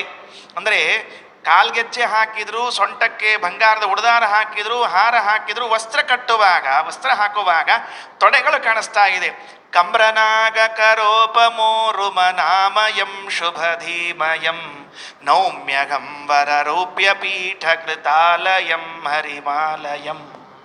ಪಾಲಯಾಚ್ಯುತ ಪಾಲಯಾಜಿತ ಪಾಲಯ ಕಮಲಾಲಯ ಲೀಲಯ ಧೃತ ಭೂದರಾಂಬುರೋದರ ಸ್ವಜನೋದರ. ಈ 2 ಶ್ಲೋಕಗಳಲ್ಲಿ ಕೃಷ್ಣನ ಅನುಸಂಧಾನವನ್ನು ಮಾಡಿದ್ದಾರೆ. ಮುಂದೆ ದೇವರ ತೊಡೆ ಹಾಗೂ ಅವನ ಉಗುರು, ಇದನ್ನ ಎಲ್ಲವನ್ನ ಚಿಂತನೆ ಮಾಡ್ತಾ ಹೊರಡುತ್ತಾರೆ. ಆ ಪದ್ಯವನ್ನು ಮತ್ತೆ ನಾಳೆ ನೋಡುವಂತೆ. ವೃತ್ತಜಾನು ಮನೋಜ್ಞ ಜಂಗಮ ಮೋಹದಂ ಪರಮೋಹದಂ ರತ್ನಕಲ್ಪನ ಖತ್ವಿಷಾಹೃತ ಹೃತ್ತಮಸ್ತತಿ ಮುತ್ತಮಂ ಪ್ರತ್ಯಗಂ ರಚಿತಾರ್ಚನಂ ರಮಯಾಸ್ವಯಾಗತಯಾಸ್ವಯಂ. ಪ್ರತ್ಯಗಂ, ನಿತ್ಯ ರಾಜರು ಪೂಜೆ ಮಾಡುವ ಕಾಲದಲ್ಲಿ ಲಕ್ಷ್ಮೀದೇವಿಯರು ಬರ್ತಿದ್ರು ಪೂಜೆಗೆ ಅಂತ ಬರಿತಾ ಇದ್ದಾರೆ. ಪ್ರತ್ಯಗಂ ರಚಿತಾರ್ಚನಂ ರಮಯಾಸ್ವಯಾಗತಯಾಸ್ವಯಂ ಚಿತ್ತ ಚಿಂತಯ ರೂಪ್ಯ ಪೀಠ ಕೃತಾಲಯಂ ಹರಿಮಾಲಯಂ. ಶ್ರೀಕೃಷ್ಣ ಅರ್ಪಣಮಸ್ತು. ಮತ್ತೆ ನಾಳೆ ನೋಡುವಂತೆ. ಇಲ್ಲಿ ಕೃಷ್ಣನ ಅನುಸಂಧಾನ ಈ ಕಡೆಗೆ ಬರ್ತಿದ್ರೆ, ಗೋಪಿಗೀತೆಯಲ್ಲೂ ಮತ್ತೊಂದು ರೀತಿಯಿಂದ ಕೃಷ್ಣನ ಅನುಸಂಧಾನ. ಇಲ್ಲಿ ರಾಜರು ಮಾಡಿದ ಕೃಷ್ಣನ ಅನುಸಂಧಾನ ಇದ್ರೆ, ಅಲ್ಲಿ ಗೋಪಿಯರು ಮಾಡಿದ ಕೃಷ್ಣನ ಅನುಸಂಧಾನ. ವಿಷ ಜಲಾಶಯಾದ್ ವ್ಯಾಲ ರಾಕ್ಷಸಾತ್ ವರ್ಷ ಮಾರುತಾದ್ ವೈದ್ಯುತಾನಲಾತ್ ವೃಷಮಯಾದ್ ಭಯಾದ್ ವಿಶ್ವತೋ ಮುಖಾತ್ ವೃಷಭತೆ ಭಯಂ ರಕ್ಷಿತಾ ಮುಹು. ಏನು ಚಿಂತನೆ ಮಾಡ್ತಾರೆ? ನಿನ್ನೆ ವಿಷ ಜಲಾಶಯ ಅಂತ ಹೇಳಿದ್ದೇನೆ, ಇವತ್ತು ವ್ಯಾಲ ರಾಕ್ಷಸಾತ್, ಆ ವ್ಯಾಲ ರಾಕ್ಷಸ ಯಾರು ಎಂಬುದನ್ನು ಕೂಡ ನಾವು ತಿಳಿದುಕೊಂಡಿದ್ದೇವೆ. ಯಾರವನು? ತೃಣಾವರ್ತ. ಆ ತೃಣಾವರ್ತನ ಕಥೆಯನ್ನು ನಿನ್ನೆ ದಿವಸ ಕೇಳ್ತಾ ಇದ್ದಾಗ ವ್ಯಾಲ ರಾಕ್ಷಸ ಅಂತನ್ನುವುದಕ್ಕೆ ತೃಣಾವರ್ತ ಬಂದಿದ್ದಾನೆ. ಆ ಬಂದ ತೃಣಾವರ್ತನನ್ನು ಮತ್ತೆ ಕೃಷ್ಣ ಸಂಹಾರ ಮಾಡಿದ ಅನ್ನುವುದು ಆಯಿತು. ವರ್ಷ ಮಾರುತಾತ್ ವೈದ್ಯುತಾನಲಾತ್ ಎರಡು ಘಟನೆಗಳನ್ನು ಸಂಕ್ಷೇಪದಲ್ಲಿ ಸಂಗ್ರಹ ಮಾಡ್ತೇನೆ. ಒಂದು, ಇಂದ್ರದೇವರು ಮತ್ತೆ ಗಾಳಿ ಸಹಿತವಾದ ಮಳೆಯನ್ನು ಸುರಿಸಿದ್ದಾರೆ. ಇಡಿಯಾದ ಗೋಕುಲದ ಮೇಲೆ ಗಾಳಿ ಸಹಿತವಾದ ಮಳೆ, ಬಿರುಗಾಳಿ ಬೀಸಿತು, ಮಳೆ ಬಂತು. ಕೃಷ್ಣ ಅನಂತರದಲ್ಲಿ ಅವರನ್ನು ಉದ್ಧಾರ ಮಾಡಿದ. ಪ್ರಶ್ನೆ ಏನು? ಈ ಕಥೆಯನ್ನು ಸಾಮಾನ್ಯವಾಗಿ ಕೇಳಿದ್ದೇವೆ. ತತ್ವ ಏನಿದರಲ್ಲಿ? ಯಾತಕ್ಕಾಗಿ ಇಂದ್ರದೇವರು ಹೀಗೆ ಮಾಡಿದ್ದು? ಇಂದ್ರದೇವರು ಮತ್ತೆ ಕೃಷ್ಣನ ಮೇಲೆ ಹೀಗೆ ಧಾರಾಕಾರವಾಗಿ ಮಳೆಯನ್ನು ಸುರಿಸಿ ಗೋಕುಲಕ್ಕೆ ನಾಶವನ್ನುಂಟು ಮಾಡಿ ಕೃಷ್ಣ ಗೋವರ್ಧನಗಿರಿ ಎತ್ತುವಂತೆ ಮಾಡಿದ್ದು ಯಾತಕ್ಕೆ ಅಂತ ಹೇಳಿದರೆ, ಶ್ರೀಮದಾಚಾರ್ಯರು ತಾತ್ಪರ್ಯ ನಿರ್ಣಯದಲ್ಲಿ ಒಂದು ಮಾತಂತಾರೆ, ಇಂದ್ರೋಥ ವಿಸ್ಮೃತ ರಥಾಂಗ ಧರಾವತಾರೆ. ಇಂದ್ರದೇವರಿಗೆ ಒಂದು ಕ್ಷಣಕಾಲ, ಸುಮ್ಮನೆ ಸ್ವಲ್ಪ ಹೊತ್ತು ಕೃಷ್ಣ ಭಗವಂತನ ಅವತಾರ ಎನ್ನುವುದು ಮರ್ತಿತ್ತಂತೆ. ಇಷ್ಟೇ, ಬೇರೆ ಏನಾಗಿಲ್ಲ. ಕೃಷ್ಣನು ಭಗವಂತನ ಅವತಾರ ಎನ್ನುವುದು ಮರ್ತಿದ್ದಕ್ಕಾಗಿ ಅವನೇನು ಮಾಡ್ತಾನೆ? ದೇವರ ವಿರೋಧವನ್ನು ಕಟ್ಟಿಕೊಳ್ತಾನೆ. ಏನು ವಿರೋಧ ಮಾಡ್ತಾನೆ? ಅವನಿಗೆ ಅನಭಿಷ್ಟವಾದದ್ದು, ಅವನಿಗೆ ಇಚ್ಛೆ ಇಲ್ಲದೆ ಇರುವಂಥ ಗೋಕುಲ ನಾಶವನ್ನು ಯಾರು ಮಾಡಿದರು? ಇಂದ್ರದೇವರು ಮಾಡಿದರು. ಕೃಷ್ಣ ಅವನಿಗೆ ಬಂದ ಅಜ್ಞಾನ, ದೇವರು ನಾನು ಅನ್ನುವುದನ್ನೇನು ಮರ್ತಿದ್ರಲ್ಲ, ಅದನ್ನು ನೆನಪು ಮಾಡುವುದಕ್ಕೆ ಮಾಡಿದ್ದೇನು? ಗೋವರ್ಧನಗಿರಿಯನ್ನು ಎತ್ತಿ ಹಿಡಿದ.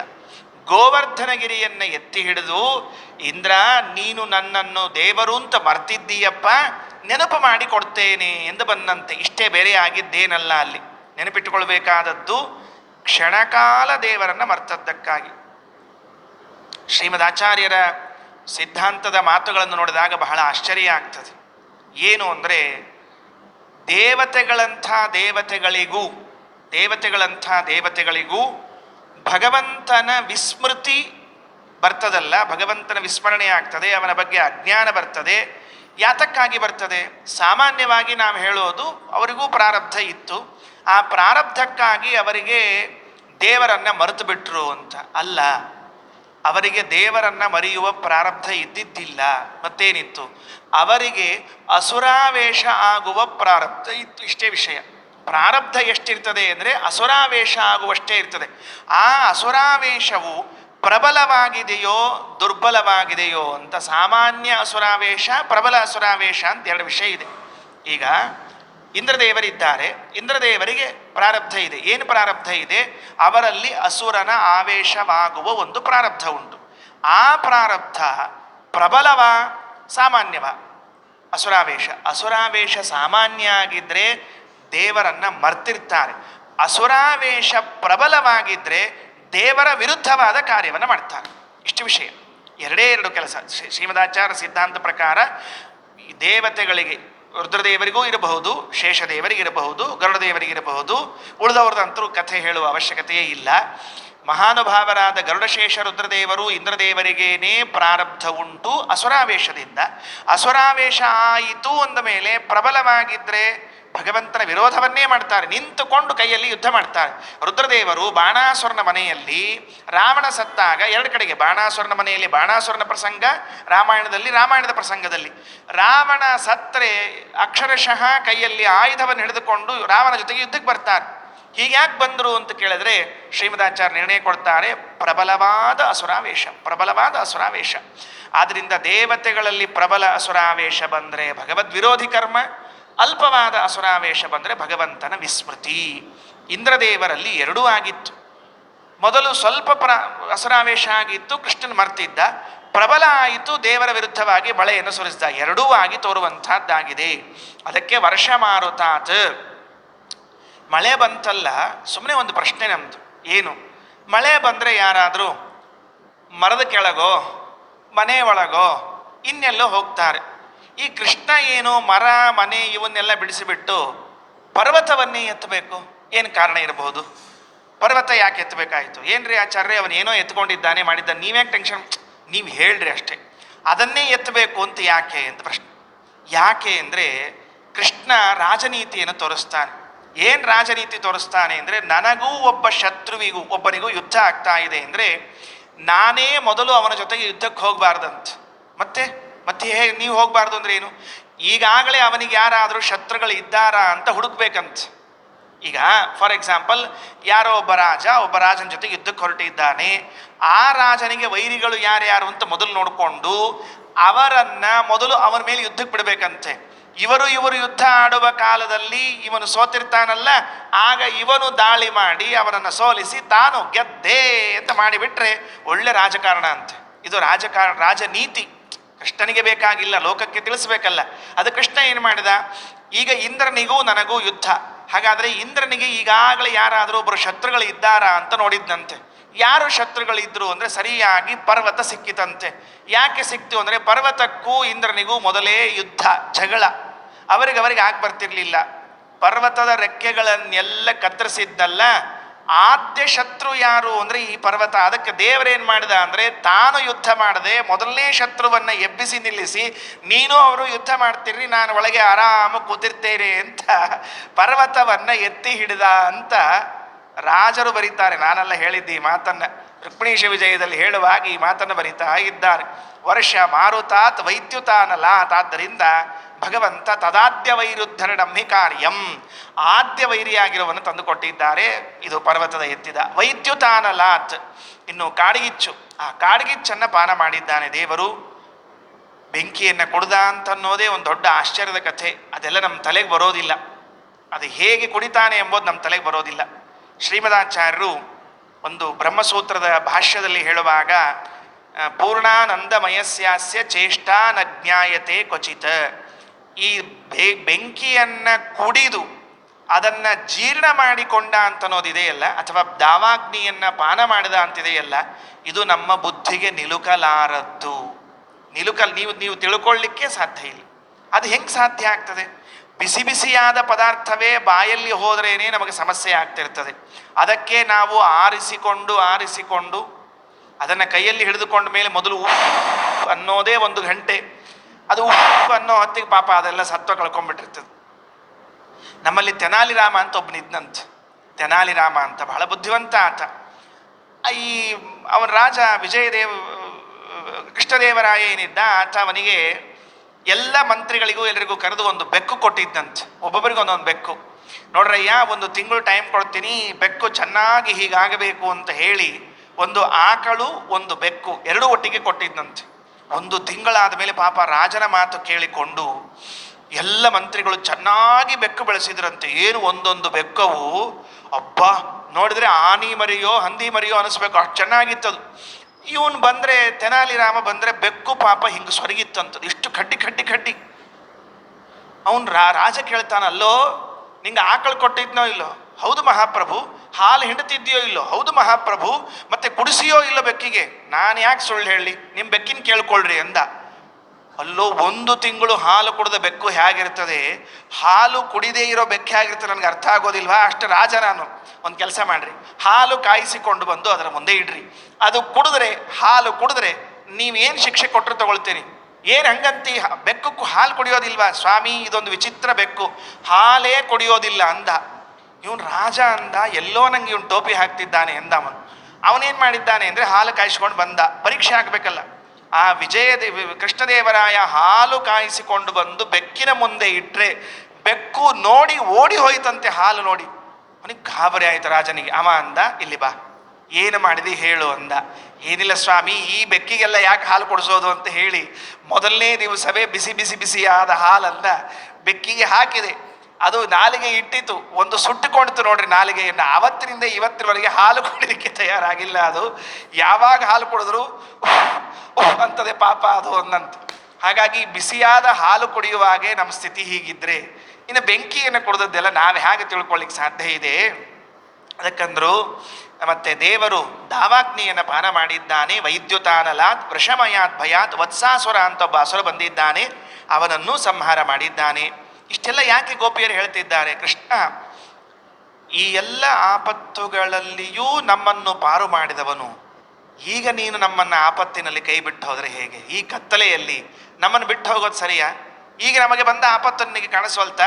ವೃಷಭತೇವ ಎಂ ರಕ್ಷಿತಾಮುಹು. ಪ್ರತಿ ಬಾರಿಯೂ ನೀವು ನಮ್ಮನ್ನು ರಕ್ಷಣೆ ಮಾಡಿದ್ದೀಯಪ್ಪ. ಈಗ ಬಂದು ನೀನು ನಮ್ಮನ್ನು ರಕ್ಷಣೆ ಮಾಡಬಾರ್ದ ಅಂತ ಆ ಶ್ಲೋಕದಲ್ಲಿ ಕೇಳಿಕೊಳ್ಳುತ್ತಾರೆ.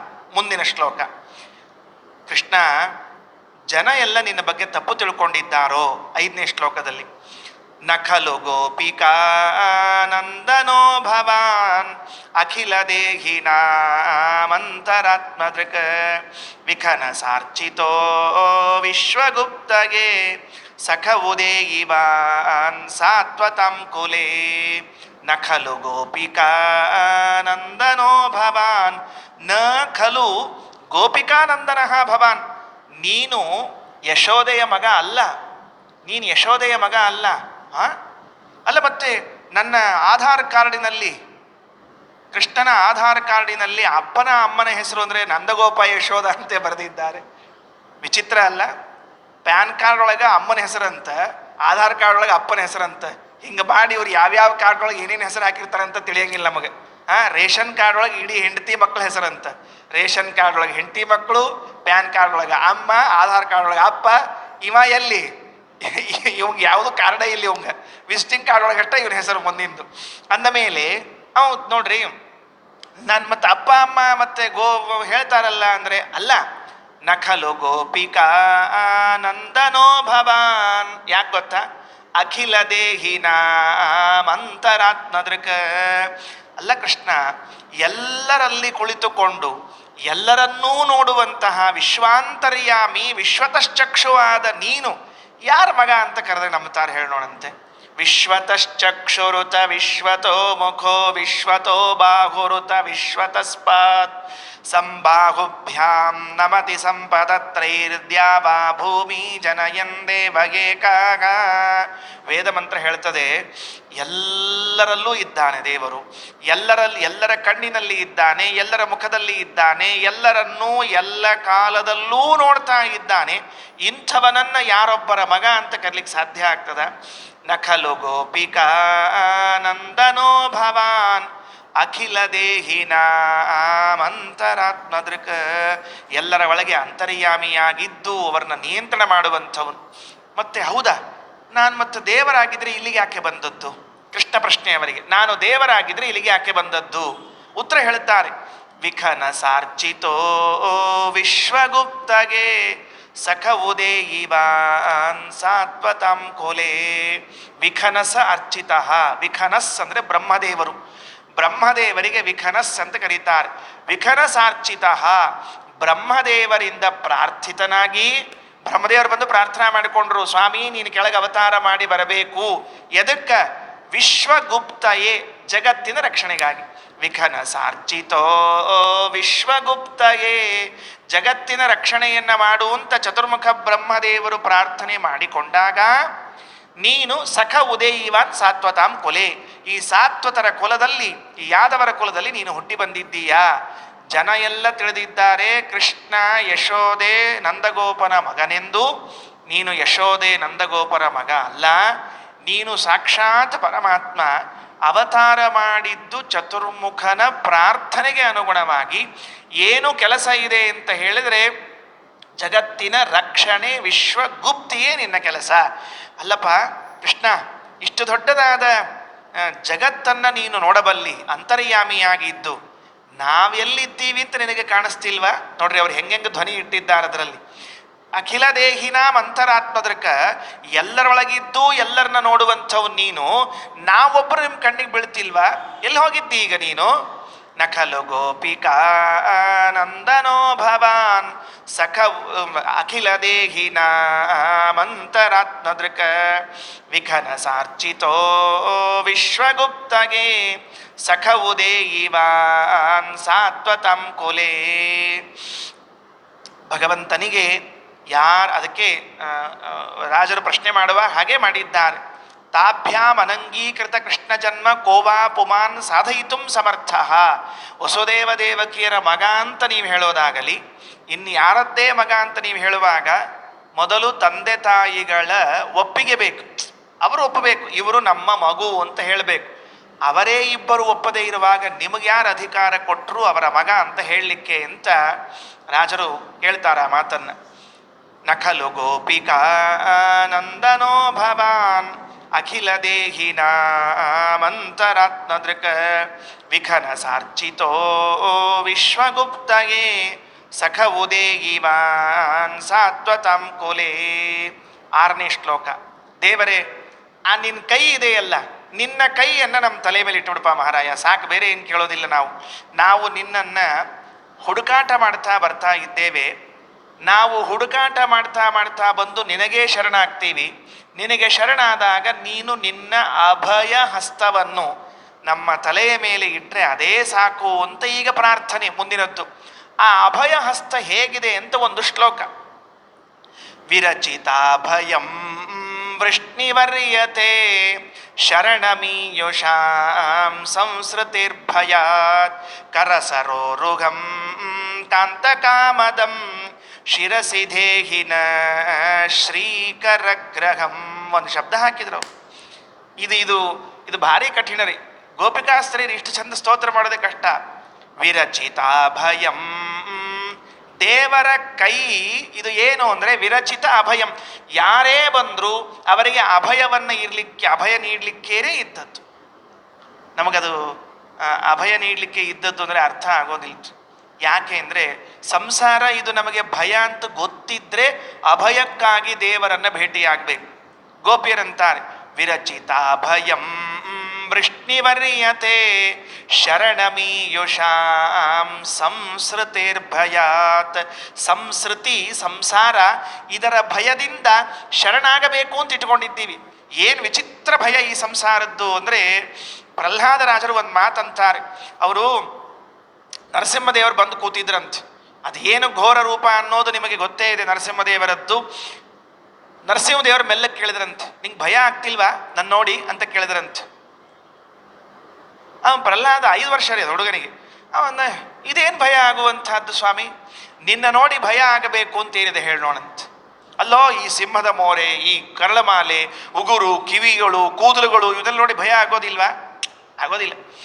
ಶ್ರೀಮದಾಚಾರ್ಯರು ಗೀತಾ ಭಾಷ್ಯ ತಾತ್ಪರ್ಯಗಳಲ್ಲಿ ಒಂದು ಮಾತು ಹೇಳುತ್ತಾರೆ. ಏನಂತಾರೆ ಅಂದರೆ, ವಿಶ್ವರೂಪವನ್ನು ಅವತ್ತು ಲೋಕದಲ್ಲಿ ಎಲ್ಲರೂ ಕಂಡ್ರು. ಕೆಲವರು ಭಯ ಪಟ್ಟುಕೊಂಡ್ರು, ಕೆಲವರೆಲ್ಲರೂ ಆನಂದದಿಂದ ಕಂಡ್ರು ಅಂತ. ವಿಶ್ವರೂಪವನ್ನು ನೋಡಿದಾಗ ಕೆಲವರಿಗೆ ಭಯವಾಯಿತು, ಕೆಲವರಿಗೆ ಆಗಲಿಲ್ಲ ಅಂತ ಯಾಕಂತೀರಿ ಅಂದರೆ, ಅಭ್ಯಸ್ತತ್ವ ಅಂತ ಬರೀತಾರೆ. ಯಾರು ಪದೇ ಪದೇ ವಿಶ್ವರೂಪವನ್ನು ಕಂಡಿರ್ತಾರಲ್ಲ ಅವರಿಗೆ ಯಾಕೆ ಭಯ ಆಗಬೇಕು? ಈಗ ಒಬ್ಬ ಕಪ್ಪು ವ್ಯಕ್ತಿ ಇದ್ದಾನೆ ಅಂತ ಇಟ್ಕೊಳ್ರಿ. ಕರಿ ಇದ್ದವನು, ಅವನು ಇಷ್ಟು ಲಟ್ಟ ಮೀಸಿ, ಕೆಂಪು ಕಣ್ಣು, ಅವನು ಮೊದಲೇ ಸರ್ತಿ ನೋಡಿದ್ರೆ ಭಯ ಆಗ್ತದೆ. ಡೈಲಿ ಅವನ ನಮ್ಮ ಮನೆಗೆ ಬರ್ತಿದ್ರೆ ಭಯ ಆಗ್ತದೆ ಹೇಳಿ ನೋಡಂತೆ. ನಿತ್ಯ ನೋಡಿ ನೋಡಿ ನೋಡಿ ಭಯ ಹೋಗ್ಬಿಡ್ತದೆ. ಹಾಗಾದರೆ ನರಸಿಂಹದೇವರನ್ನ ಪ್ರಹ್ಲಾದರಾಜರಂಥವರು ಪದೇ ಪದೇ ನೋಡ್ತಾ ಇದ್ದದರಿಂದ ಭಯ ಇಲ್ಲ. ಮತ್ತೆ ಯಾವುದರಿಂದ ಭಯ?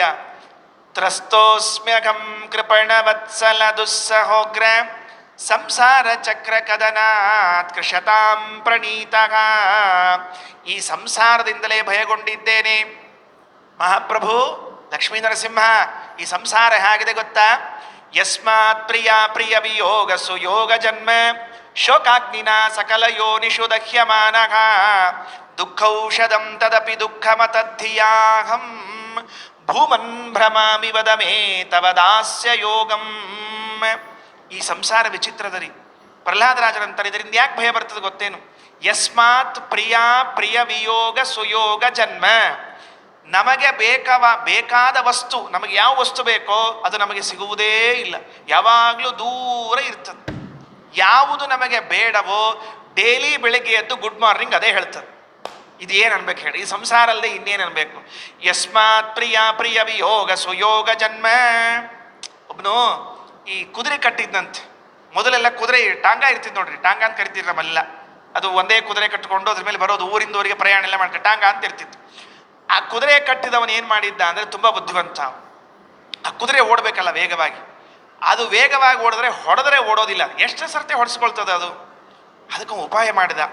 ಈ ಕುದುರೆ ವೇಗವಾಗಿ ಓಡಬೇಕಾದರೆ ಮತ್ತೆ ಮತ್ತೆ ಹೊಡಿಬಾರ್ದು. ಏನು ಮಾಡಬೇಕು ಅಂದರೆ ಅವನ ಕುದುರೆ ತಲೆ ಇತ್ತಲ್ಲ, ಕುದುರೆ ತಲೆ ಮೇಲೆ ಒಂದು ಕೋಲು ಕಟ್ಟಿದ, ಕರೆಕ್ಟಾಗಿ ಒಂದು ಕೋಲಿಗೆ ಇಷ್ಟು ಹುಲ್ಲಿನ ಗಂಟು, ಅದರಲ್ಲೊಂದು ಗೆಜ್ಜರಿ ಸಿಗಿಸಿದ. ಅದು ಎಲ್ಲಿ ಕಾಣಿಸ್ಬೇಕು ಅಂದರೆ ಕುದುರೆ ಕಣ್ ತೆಗೆದರೆ ಇಲ್ಲೇ ಕಾಣಿಸ್ಬೇಕು. ಯಾವುದು ಗೊತ್ತಾ? ಹುಲ್ಲಿನ ಕಂತೆ ಮತ್ತು ಗೆಜ್ಜರಿ, ಒಂದು ತಿನ್ನೋ ಪದಾರ್ಥ ಇಲ್ಲೇ ಕಾಣಿಸ್ಬೇಕು. ಆ ಕುದುರೆಗೆ ಏನು ಅನ್ನಿಸ್ಬೇಕು?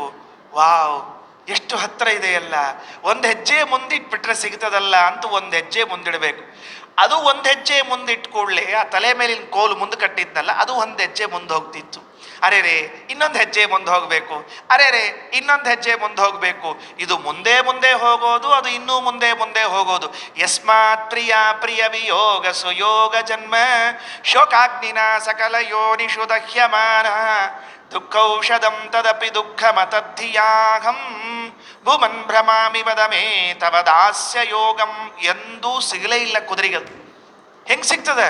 ಇವ ಓಡೋದು ಮುಗಿಸಿದ ಮೇಲೆ ತೆಗೆದು ಬಿಡ್ತಿದ್ದ ಅದರ ಮತ್ತೆ ಮಾರನೇ ದಿವಸ ಕಟ್ತಿದ್ದ ಪಾಪ. ಅದರ ಹಿಂದೆ ಓಡಿ ಓಡಿ ಓಡಿ ನಮಗೆ ಬೇಕಾದ ವಸ್ತು ಇಲ್ಲೇ ಇದೆ ಇಲ್ಲೇ ಇದೆ ಇಲ್ಲೇ ಇದೆ ಅಂತ ಹೋಗ್ತೀವಿ, ಸಿಗೋದೇ ಇಲ್ಲ.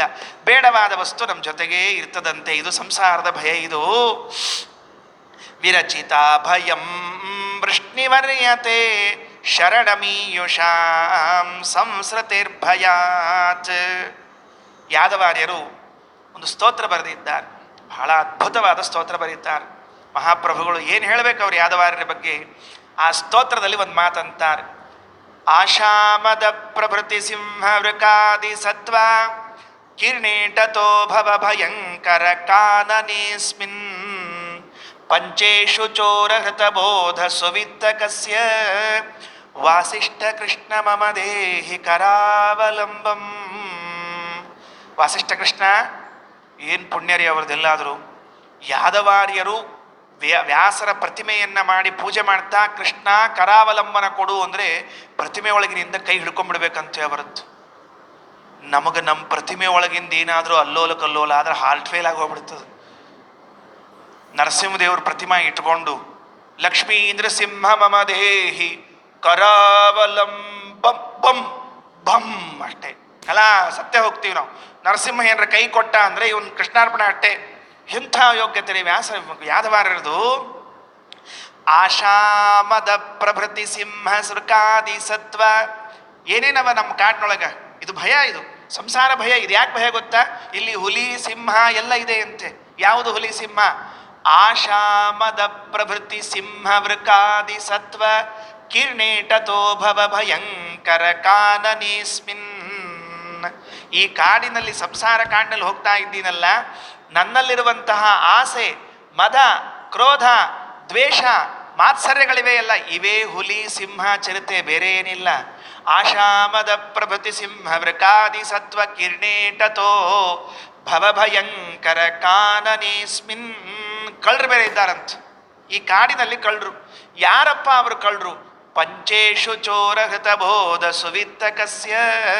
ಒಬ್ಬರಲ್ಲ 5 ಜನ ಕಳ್ಳರಂತೆ. ಯಾರು? ಪಂಚ ಜ್ಞಾನೇಂದ್ರಿಯಗಳಿದ್ದಾರಲ್ಲ, 2 ಕಣ್ಣು, 2 ಮೂಗು, 2 ಕಿವಿ, ನಾಲಿಗೆ, ಜ್ಞಾನೇಂದ್ರಿಯಗಳೇ ದೊಡ್ಡ ಕಳ್ಳರು. ಯಾಕೆ ಕಳ್ಳರು? ಯಾಕೆ ಹೇಳಿದ್ರು ಅಂತ. ಯಾಕೆ ಕಳ್ಳರು ಅಂದರೆ, ಕಳ್ಳರು ಏನು ಮಾಡ್ತಾರೆ? ನಮ್ಮನ್ನು ಇನ್ನೆಲ್ಲೋ ಲಕ್ಷ್ಯ ಕೊಡಿಸಿ ಸಾಮಗ್ರಿಗಳನ್ನು ಕದೀತಾರಲ್ಲ. ನಮ್ಮ ಲಕ್ಷ್ಯ, ನಮ್ಮ ಗುರಿ ದೇವರಾಗಿರಬೇಕು. ನಮ್ಮ ಜ್ಞಾನೇಂದ್ರಿಯಗಳು ಅವನ್ನ ಬೇರೆ ಕಡೆಗೆ ಕರ್ಕೊಂಡು ಹೋಗಿ ನಮ್ಮ ಆಯುಷ್ಯವನ್ನೇ ಕದೀತಾರಲ್ಲ. ಇನ್ನೀ ಕಳ್ಳರಿಗಿಂತ ದೊಡ್ಡ ಕಳ್ಳರೇನು?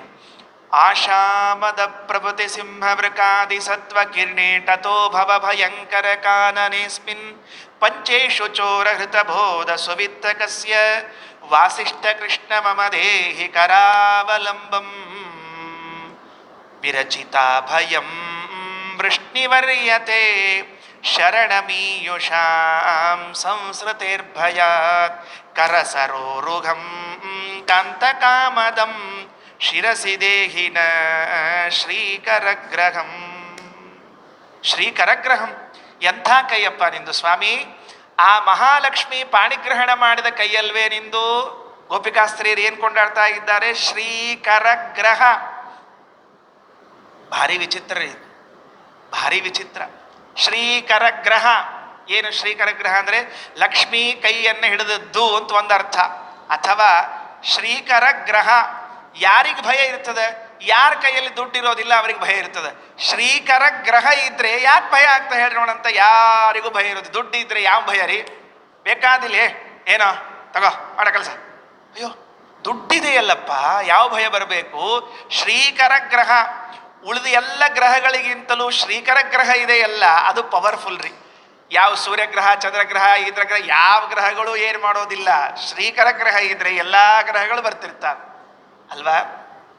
ಸಕಲ ಗ್ರಹ ಬಲ ನೀನೇ ಸರಸಿಜಾಕ್ಷ, ಎಲ್ಲ ಗ್ರಹ ಬಲ ನೀನೇ ಅಪ್ಪ. ಅಥವಾ ಮತ್ತೆ ದೇವರು ಶ್ರೀಕರಗ್ರಹ ಅಂದರೆ ಲಕ್ಷ್ಮೀದೇವಿಯ ಕೈಯನ್ನ ಹಿಡಿದವನು ನೀನು.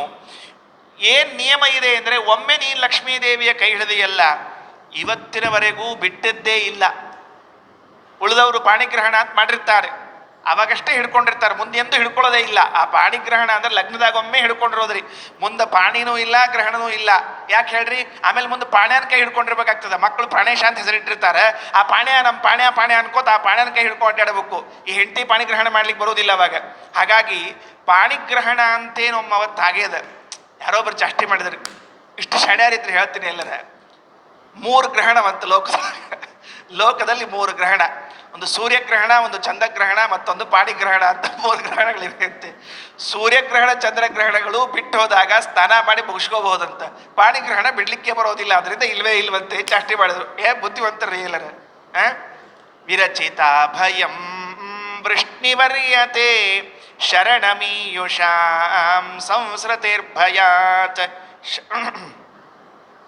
ಕರಸರೋರುಹಂ ಕಾಂತಕಾಮದಂ ಶಿರಸಿ ದೇಹಿನ ಶ್ರೀಕರಗ್ರಹಂ. ವಾದರಾಜ ಸ್ವಾಮಿಗಳು ಒಂದು ಸ್ತೋತ್ರ ಬರೆದಿದ್ದಾರೆ. ಪ್ರಾಯ ಇಂತಹ ಸ್ತೋತ್ರ ಇದೆ ಅಂತ ಗೊತ್ತಿಲ್ಲ. ಅಭಯ ಸಂಸ್ತವ ಸ್ತೋತ್ರ ಅಂತ ಒಂದು ಸ್ತೋತ್ರ, ಇದರ ಮೇಲಿಂದೆ ವಿರಚಿತಾಭಯಂ ಅಭಯ ಸಂಸ್ತವ ಸ್ತೋತ್ರ ಅಂತ ಒಂದಿದೆ. ದೇವರು ಹೆಂಗೋ ಒಟ್ಟು ಕಾರ್ಯಕ್ರಮ ಮಾಡಿಸ್ತಿರ್ತಾ ಅಂಬುದಕ್ಕೆ ಇದೆ ದೃಷ್ಟಾಂತ. ಇಷ್ಟು ಚಂದ ಸ್ತೋತ್ರ ಬರೆದಾರ. ದೇವರೇ, ನಿನ್ನ ನಂಬಿ ಬಂದವರಿಗೆ ನೀ ಹೆಂಗೆ ಅಭಯ ಕೊಟ್ಟಿ ಅನ್ನೋದಕ್ಕೆ ಇವರಿಷ್ಟು ಸಾಕ್ಷಿ ಇದ್ದಾರೆ. ಸಾಕ್ಷಿ ಯಾರ್ಯಾರು? ನಮಗೆ ಸಾಕ್ಷಿ ಯಾರ್ರಿ? ಇವ್ರ ಸಾಕ್ಷಿ, ಇವ್ರ ಸಾಕ್ಷಿ, ಇವ್ರ ಸಾಕ್ಷಿ. ಕೋರ್ಟಲ್ಲಿ ಬಂದು ಹೇಳಿದ್ರೆ ಸಾಕ್ಷಿ ಅಲ್ತಾನೆ? ಇಷ್ಟೇ ಅಲ್ಲ ನಮಗಿರೋದು. ದೇವರು ಯಾರು ಸಂಸಾರದಿಂದ ಪಾರಾಗಬೇಕು, ಈ ಭಯದಿಂದ ದೂರಾಗಬೇಕು ಅಂತ ಒಮ್ಮೆ ಭಗವಂತನನ್ನ ಶರಣಾಗಿದ್ದಾರೋ, ದೇವರು ಅವನಿಗೆ ಅಭಯ ನೀಡಿದರೆ ಇನ್ನೆಂದೂ ಅವರನ್ನು ಬಿಟ್ಟಿಲ್ಲ. ಸಾಕ್ಷಿಗಳು ಬೇಕಾ ಅಂತ ಕೇಳ್ತಾರೆ. ಎಲ್ಲಿ ಸಾಕ್ಷಿ ಇರ್ಬೋದು ಹೇಳೋಣ? ನಮಗೆ ಸಾಕ್ಷಿ ಇದ್ರೆ ಯಾರಿರ್ಬೋದು? ವಾದರಾಜ ಸ್ವಾಮಿಗಳು ಅಂದರು, ನೋಡು, ದೇವರು ಶರಣ ಬಂದವರಿಗೆ ಅಭಯ ನೀಡ್ತಾನೆ ಅನ್ಲಿಕ್ಕೆ ಮೇಲೊಂದು ಸಾಕ್ಷಿ ಅದ, ಕೆಳಗೊಂದು ಸಾಕ್ಷಿ ಅದ. ಗೊತ್ತದೆ ನಿನಗೆ? ಮೇಲೊಂದು ಸಾಕ್ಷಿ ಅದ, ಕೆಳಗೊಂದು ಸಾಕ್ಷಿ ಅದ. ಹೇಳ, ಅಭಯ ಬಂದವರಿಗೆ ರಕ್ಷಣೆ ಮಾಡ್ತಾನೆ ಅಂತ ತಿಳ್ಕೊಂಡು ಮೇಲೊಂದು ಸಾಕ್ಷಿ, ಕೆಳಗೊಂದು ಸಾಕ್ಷಿ. ಯಾವುದು? ಮೇಲೆ ಧ್ರುವಲೋಕ ಇದೆಯಲ್ಲ, ಅದೇ ಒಂದು ಸಾಕ್ಷಿ. ಎದಕ್ಕೆ? ಶರಣಾಗತರಾದವರಿಗೆ ಅಭಯ ನೀಡ್ತಾನೆ ಅನ್ಲಿಕ್ಕೆ ಧ್ರುವರಾಜನೇ ಸಾಕ್ಷಿ, ಮೇಲಿದ್ದಾನವ. ನಮ್ಮ ಸಾಕ್ಷಿ ಎಲ್ಲಿದ್ದಾರೆ ಅಂತ ಕೇಳಿದ್ರೆ ಮೇಲ್ ಕೂತಾನವ. ತೆಳಗೊಬ್ಬ ಇದ್ದಾನೆ, ಯಾರು? ಬಲಿಚಕ್ರವರ್ತಿ ಇದ್ದಾನಲ್ಲ, ತೆಳಗ್ ಕೂತಾನವ. ತೆಳಗೆ ಕೂತ ಬಲಿ ಅವನ ಶ್ಲೋಕ ಭಾಳ ಚಂದದ್ರಿ. ನಾ ಶ್ಲೋಕ ಓದಿದ್ರೆ ಭಾಳ ಆಶ್ಚರ್ಯ ಆಗ್ತದೆ, ಹೇಳ್ತೀನಿ ನಿಮಗೆ. ಎಂಪಾಸಿತ್ವಂ ಕಿಂ ಪುರುಷೇ ಸೋಕ್ಷ ಸಾತ್ರಿ ಸೋತ್ರ ಸಾಕ್ಷಿ ಕಪೀಶ್ವರ. ಹನುಮಂತ ದೇವರಿಂದ ಶುರು ಮಾಡ್ಯಾರ ಅವರು, ಅದನ್ನ ಆಮೇಲೆ ಹೇಳ್ತೀನಿ. ತಥಾ ವಿಭೀಷಣ ಸಾಕ್ಷಿ, ವಿಭೀಷಣ ಸಾಕ್ಷಿ ಇದ್ದಾನ, ರಕ್ಷಣೆ ಮಾಡ್ತೀನಿ, ಅಭಯ ಕೊಡ್ತೀನಿ ಅನ್ಲಿಕ್ಕೆ. ದಿವಿ ಸಾಕ್ಷಿ ಧ್ರುವೋ ಧ್ರುವ, ಮೇಲೆ ಆಕಾಶದಲ್ಲಿ ಒಂದು ಸಾಕ್ಷಿ ಇದೆ ಧ್ರುವರಾಜರು. ಭುವೋದಸ್ತಾತ್ ಬಲಿ ಸಾಕ್ಷಿ ಯದ್ವಾರ್ ಯದ್ಯಾಪಿ ವರ್ತಸೆ. ಯಾಕೆ ಸಾಕ್ಷಿ ಆಗ್ತಾನೆ ಸ್ವಾಮಿ ಅಂದ್ರೆ, ಇವತ್ತಿಗೂ ಅವ್ರ ಬಾಗ್ಲ ಕಾಯ್ಕೋತ್ ನಿಂತಿಯಲ್ಲ, ಇವತ್ತಿಯೂ ಬಲಿಚಕ್ರವರ್ತಿಯ ಮನೆ ಬಾಗ್ಲ ಕಾಯ್ಕೋತ್ ನಿಂತಿಯಲ್ಲ, ಇದು ಏನ್ ತಿಳಿಸ್ತದ? ಅಭಯ ಕೊಟ್ರೆ ನೋಡ್ಕೋತೀನಿ ಅಂತ ತಾನೇ ಕೊಡೋದು. ಧರಾಚ ಸಾಕ್ಷಿಣಿ ಯಾ ಪ್ರಾಕ್, ನೀ ಎಲ್ಲಿ ಭೂಮಿ ಮೇಲೆ ಅಡ್ಡಾಡ್ಲಿಕ್ಕತ್ತೀಯಲ್ಲ ಆ ಭೂಮಿನ ಕೇಳು. ಅಲ್ರಿ, ಈ ಭೂಮಿ ಹೌದು, ಈ ಭೂಮಿನ ಕೇಳು. ಯಾಕ? ವರಾಹ ರೂಪದಿಂದ ಅವತ್ತು ಎತ್ತಿ ಹಿಡ್ಕೊಂಡವನು ಇವತ್ತಿನ ತನಕ ಹಿಡ್ಕೊಂಡೇನಿ ಅಂತ ಅದಲ್ಲ, ಇನ್ನೇನು ಸಾಕ್ಷಿ ಬೇಕು ನಿನಗ? ಏನ್ ರಾಜರ ಸ್ತೋತ್ರ ಎಷ್ಟು ಚೆನ್ನಾಗಿದೆ ನೋಡ್ರಿ. ಧರಾಚ ಸಾಕ್ಷಿಣೀಯ ಪ್ರಾಕ್ ವರಾಹ ವಪುಷೋದ್ಭುತ. ವರಾಹ ದೇವರ ದೇಹದಿಂದ ಮೇಲೆತ್ತಲ್ಪಟ್ಟ ಭೂಮಿಯನ್ನು ಕೇಳು, ಮೇಲಿರೋ ಧ್ರುವನನ್ನ ಕೇಳು, ಕೆಳಗಿರೋ ಬಲಿಯನ್ನ ಕೇಳು, ನೀನ್ ನಡೆದಾಡುವ ಭೂಮಿಯನ್ನ ಕೇಳು. ದೇವರು ವಿರಚಿತಾಭಯಂ ವೃಷ್ಣಿವರ್ಯತೆ ಹೇಗಿದ್ದಾನೆ ಎಂಬುದಕ್ಕೆ ಇನ್ನೊಂದು ಮಾತು ಹೇಳ. ವೇದ ಸಾಕ್ಷಿ ಚೈ, ವೇದವನ್ನು ಕೇಳಪ್ಪ ಸಾಕ್ಷಿ. ಯಾಕೆ? ಹಯಗ್ರೀವಾಸುರ ಹೊತ್ಕೊಂಡು ಹೋದಾಗ ಮತ್ಸ್ಯನಾಮಕನಾಗಿ ಬಂದು ಅವನನ್ನು ಕೊಂದು ಇವತ್ತಿಗೂ ಕೈಯಲ್ಲಿ ಹಿಡ್ಕೊಂಡಿರ್ಲಿಲ್ವೇ ವೇದ ಪುಸ್ತಕವನ್ನ ಹಯಗ್ರೀವನಾಗಿ? ವೇದ ಸಾಕ್ಷಿ ಇದೆ, ಬೇಡವಾ? ಇನ್ನೊಂದು ಕೇಳಪ್ಪ, ಇನ್ಯಾರನ್ನ ಕೇಳಬೇಕು ಸ್ವಾಮಿ? ಗಿರಿಶ್ಚ ಮಂದರ ಸಾಕ್ಷಿ. ಯಾವ ಮಂದರ ಪರ್ವತ ಉರುಳಿ ಹೊಂಟಿತ್ತೋ ಬೆನ್ನಿನ ಮೇಲೆ ಹೊತ್ಕೊಂಡು ನಿಂತಲ್ಲ ಆ ಪರ್ವತವನ್ನ ಕೇಳು.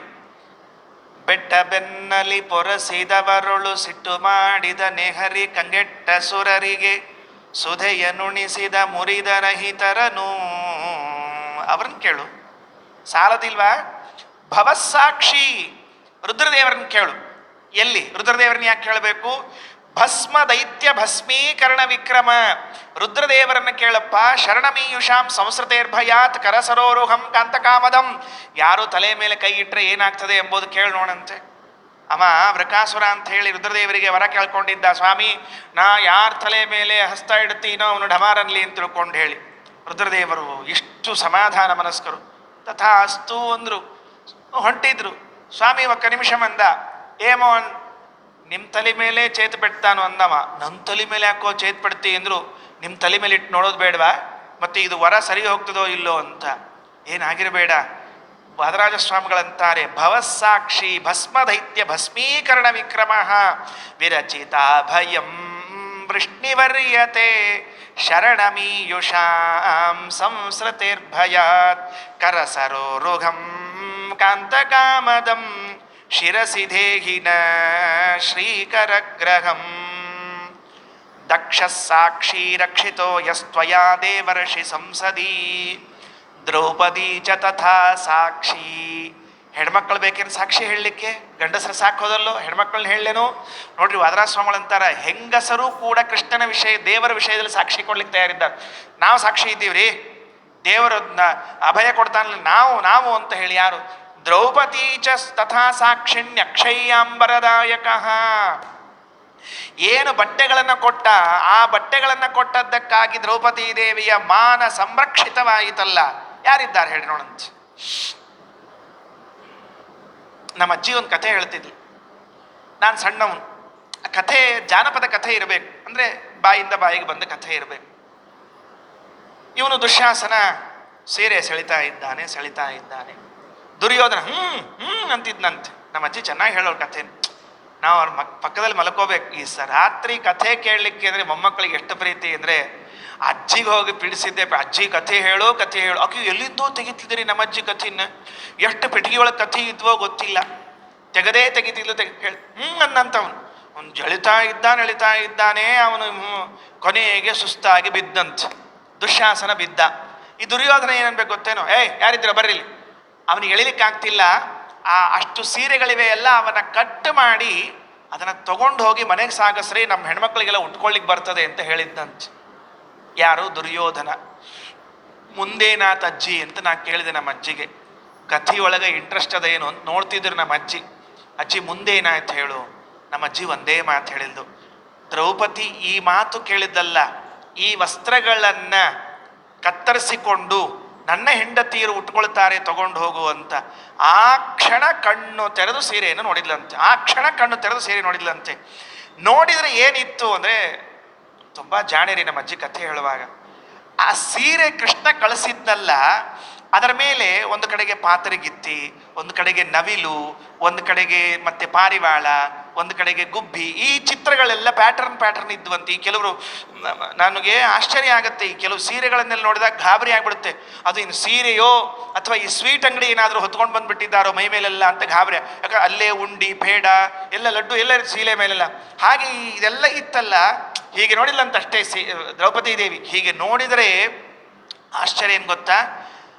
ಅದರಲ್ಲಿದ್ದ ಚಿತ್ರದಲ್ಲಿದ್ದ ಪ್ರಾಣಿಗಳಿದ್ವಲ್ಲ, ಅವೆಲ್ಲ ಜೀವವನ್ನು ತೆಗೆದುಕೊಂಡು ಹಾರಿ ಅಂತರಿಕ್ಷಕ್ಕೆ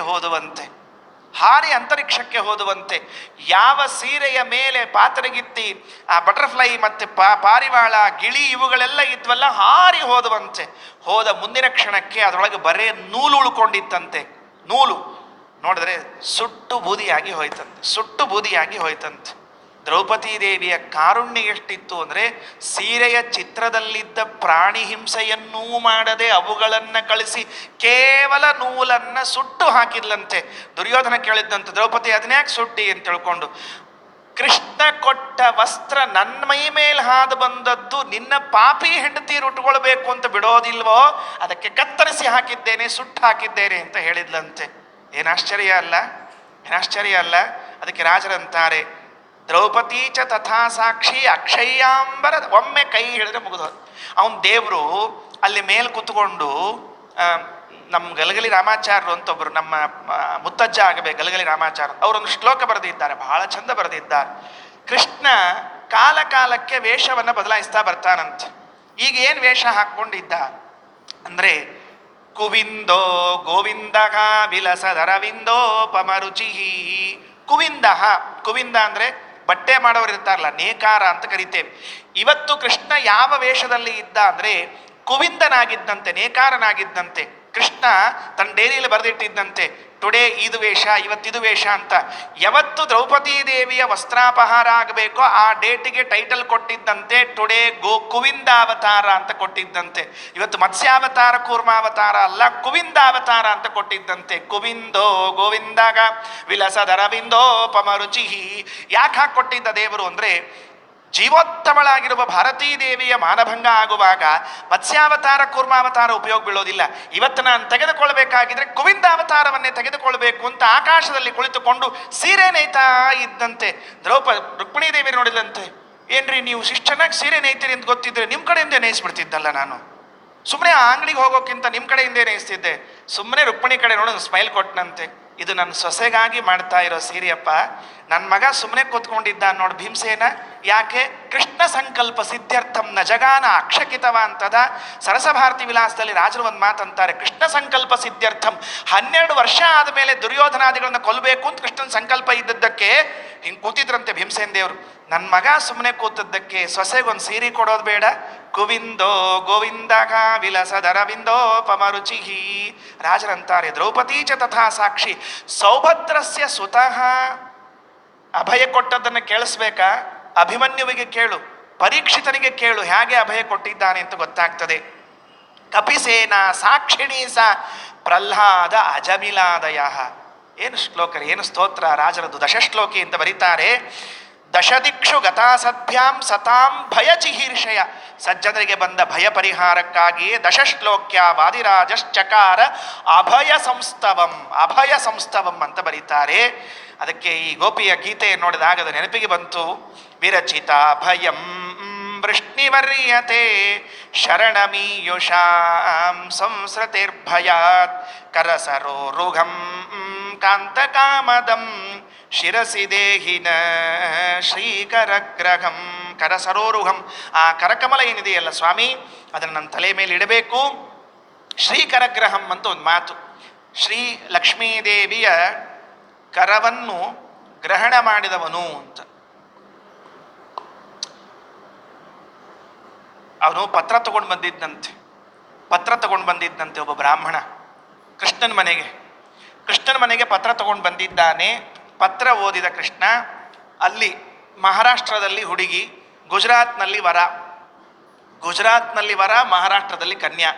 ಒಂದು ನೈಟ್ ಜರ್ನಿ, ನೈಟ್ ಒಂದು ಟ್ಯಾಕ್ಸಿ ಮಾಡ್ಕೊಂಡು ಹೋಗೋಣ ಅಂತ ಪಾಪ ಪ್ರೈವೇಟ್ ವೆಹಿಕಲ್ ಮಾಡ್ಕೊಂಡು ಹೊರಟ ಮೇಲೆ ವಾದರಾಜಸ್ವಾಮಿಗಳು ಒಂದು ಪ್ರಶ್ನೆ ಬಂತು. ಏನು ಅಲ್ಲರಿ, ಮತ್ತೆ ಅವನು ರುಕ್ಮಿಣಿಯನ್ನೇನೋ ಲಗ್ನ ಮಾಡಿಕೊಳ್ಳಿಕ್ಕೆ ಹೊಂಟುಬಿಟ್ಟ, ಬೇಡ ಅಂದಿಲ್ಲ. ಪಾಪ ಲೆಟ್ರ್ ತಂದು ಕೊಟ್ಟಿದ್ನಲ್ಲ ಬ್ರಾಹ್ಮಣ, ಅವನು ಅಲ್ಲೇ ಬಿಟ್ಬಿಟ್ನಾ ಹಾಗೆ ಅಂತ ಕೇಳಿದ್ರು. ಈಗೇನಾಗುತ್ತೆ, ಕೆಲಸ ಆಯಿತು ಅಂದರೆ ಮುಂದೆ ಆಚಾರ್ಯದಕ್ಕಂತ ಪ್ರಶ್ನೆ ನಮ್ಮದು సహజವಾಗಿ. ఉపన్యాಸ అయిపోయిందా, ఇంకెందుకు మాకు మీరు వెళ్ళండి మేము ఉంటాము ಅಂತ ಹೇಳಿ ಕಳಿಸ್ಬಿಡ್ತೀವಿ, ಅಷ್ಟೇ ಕೆಲಸ.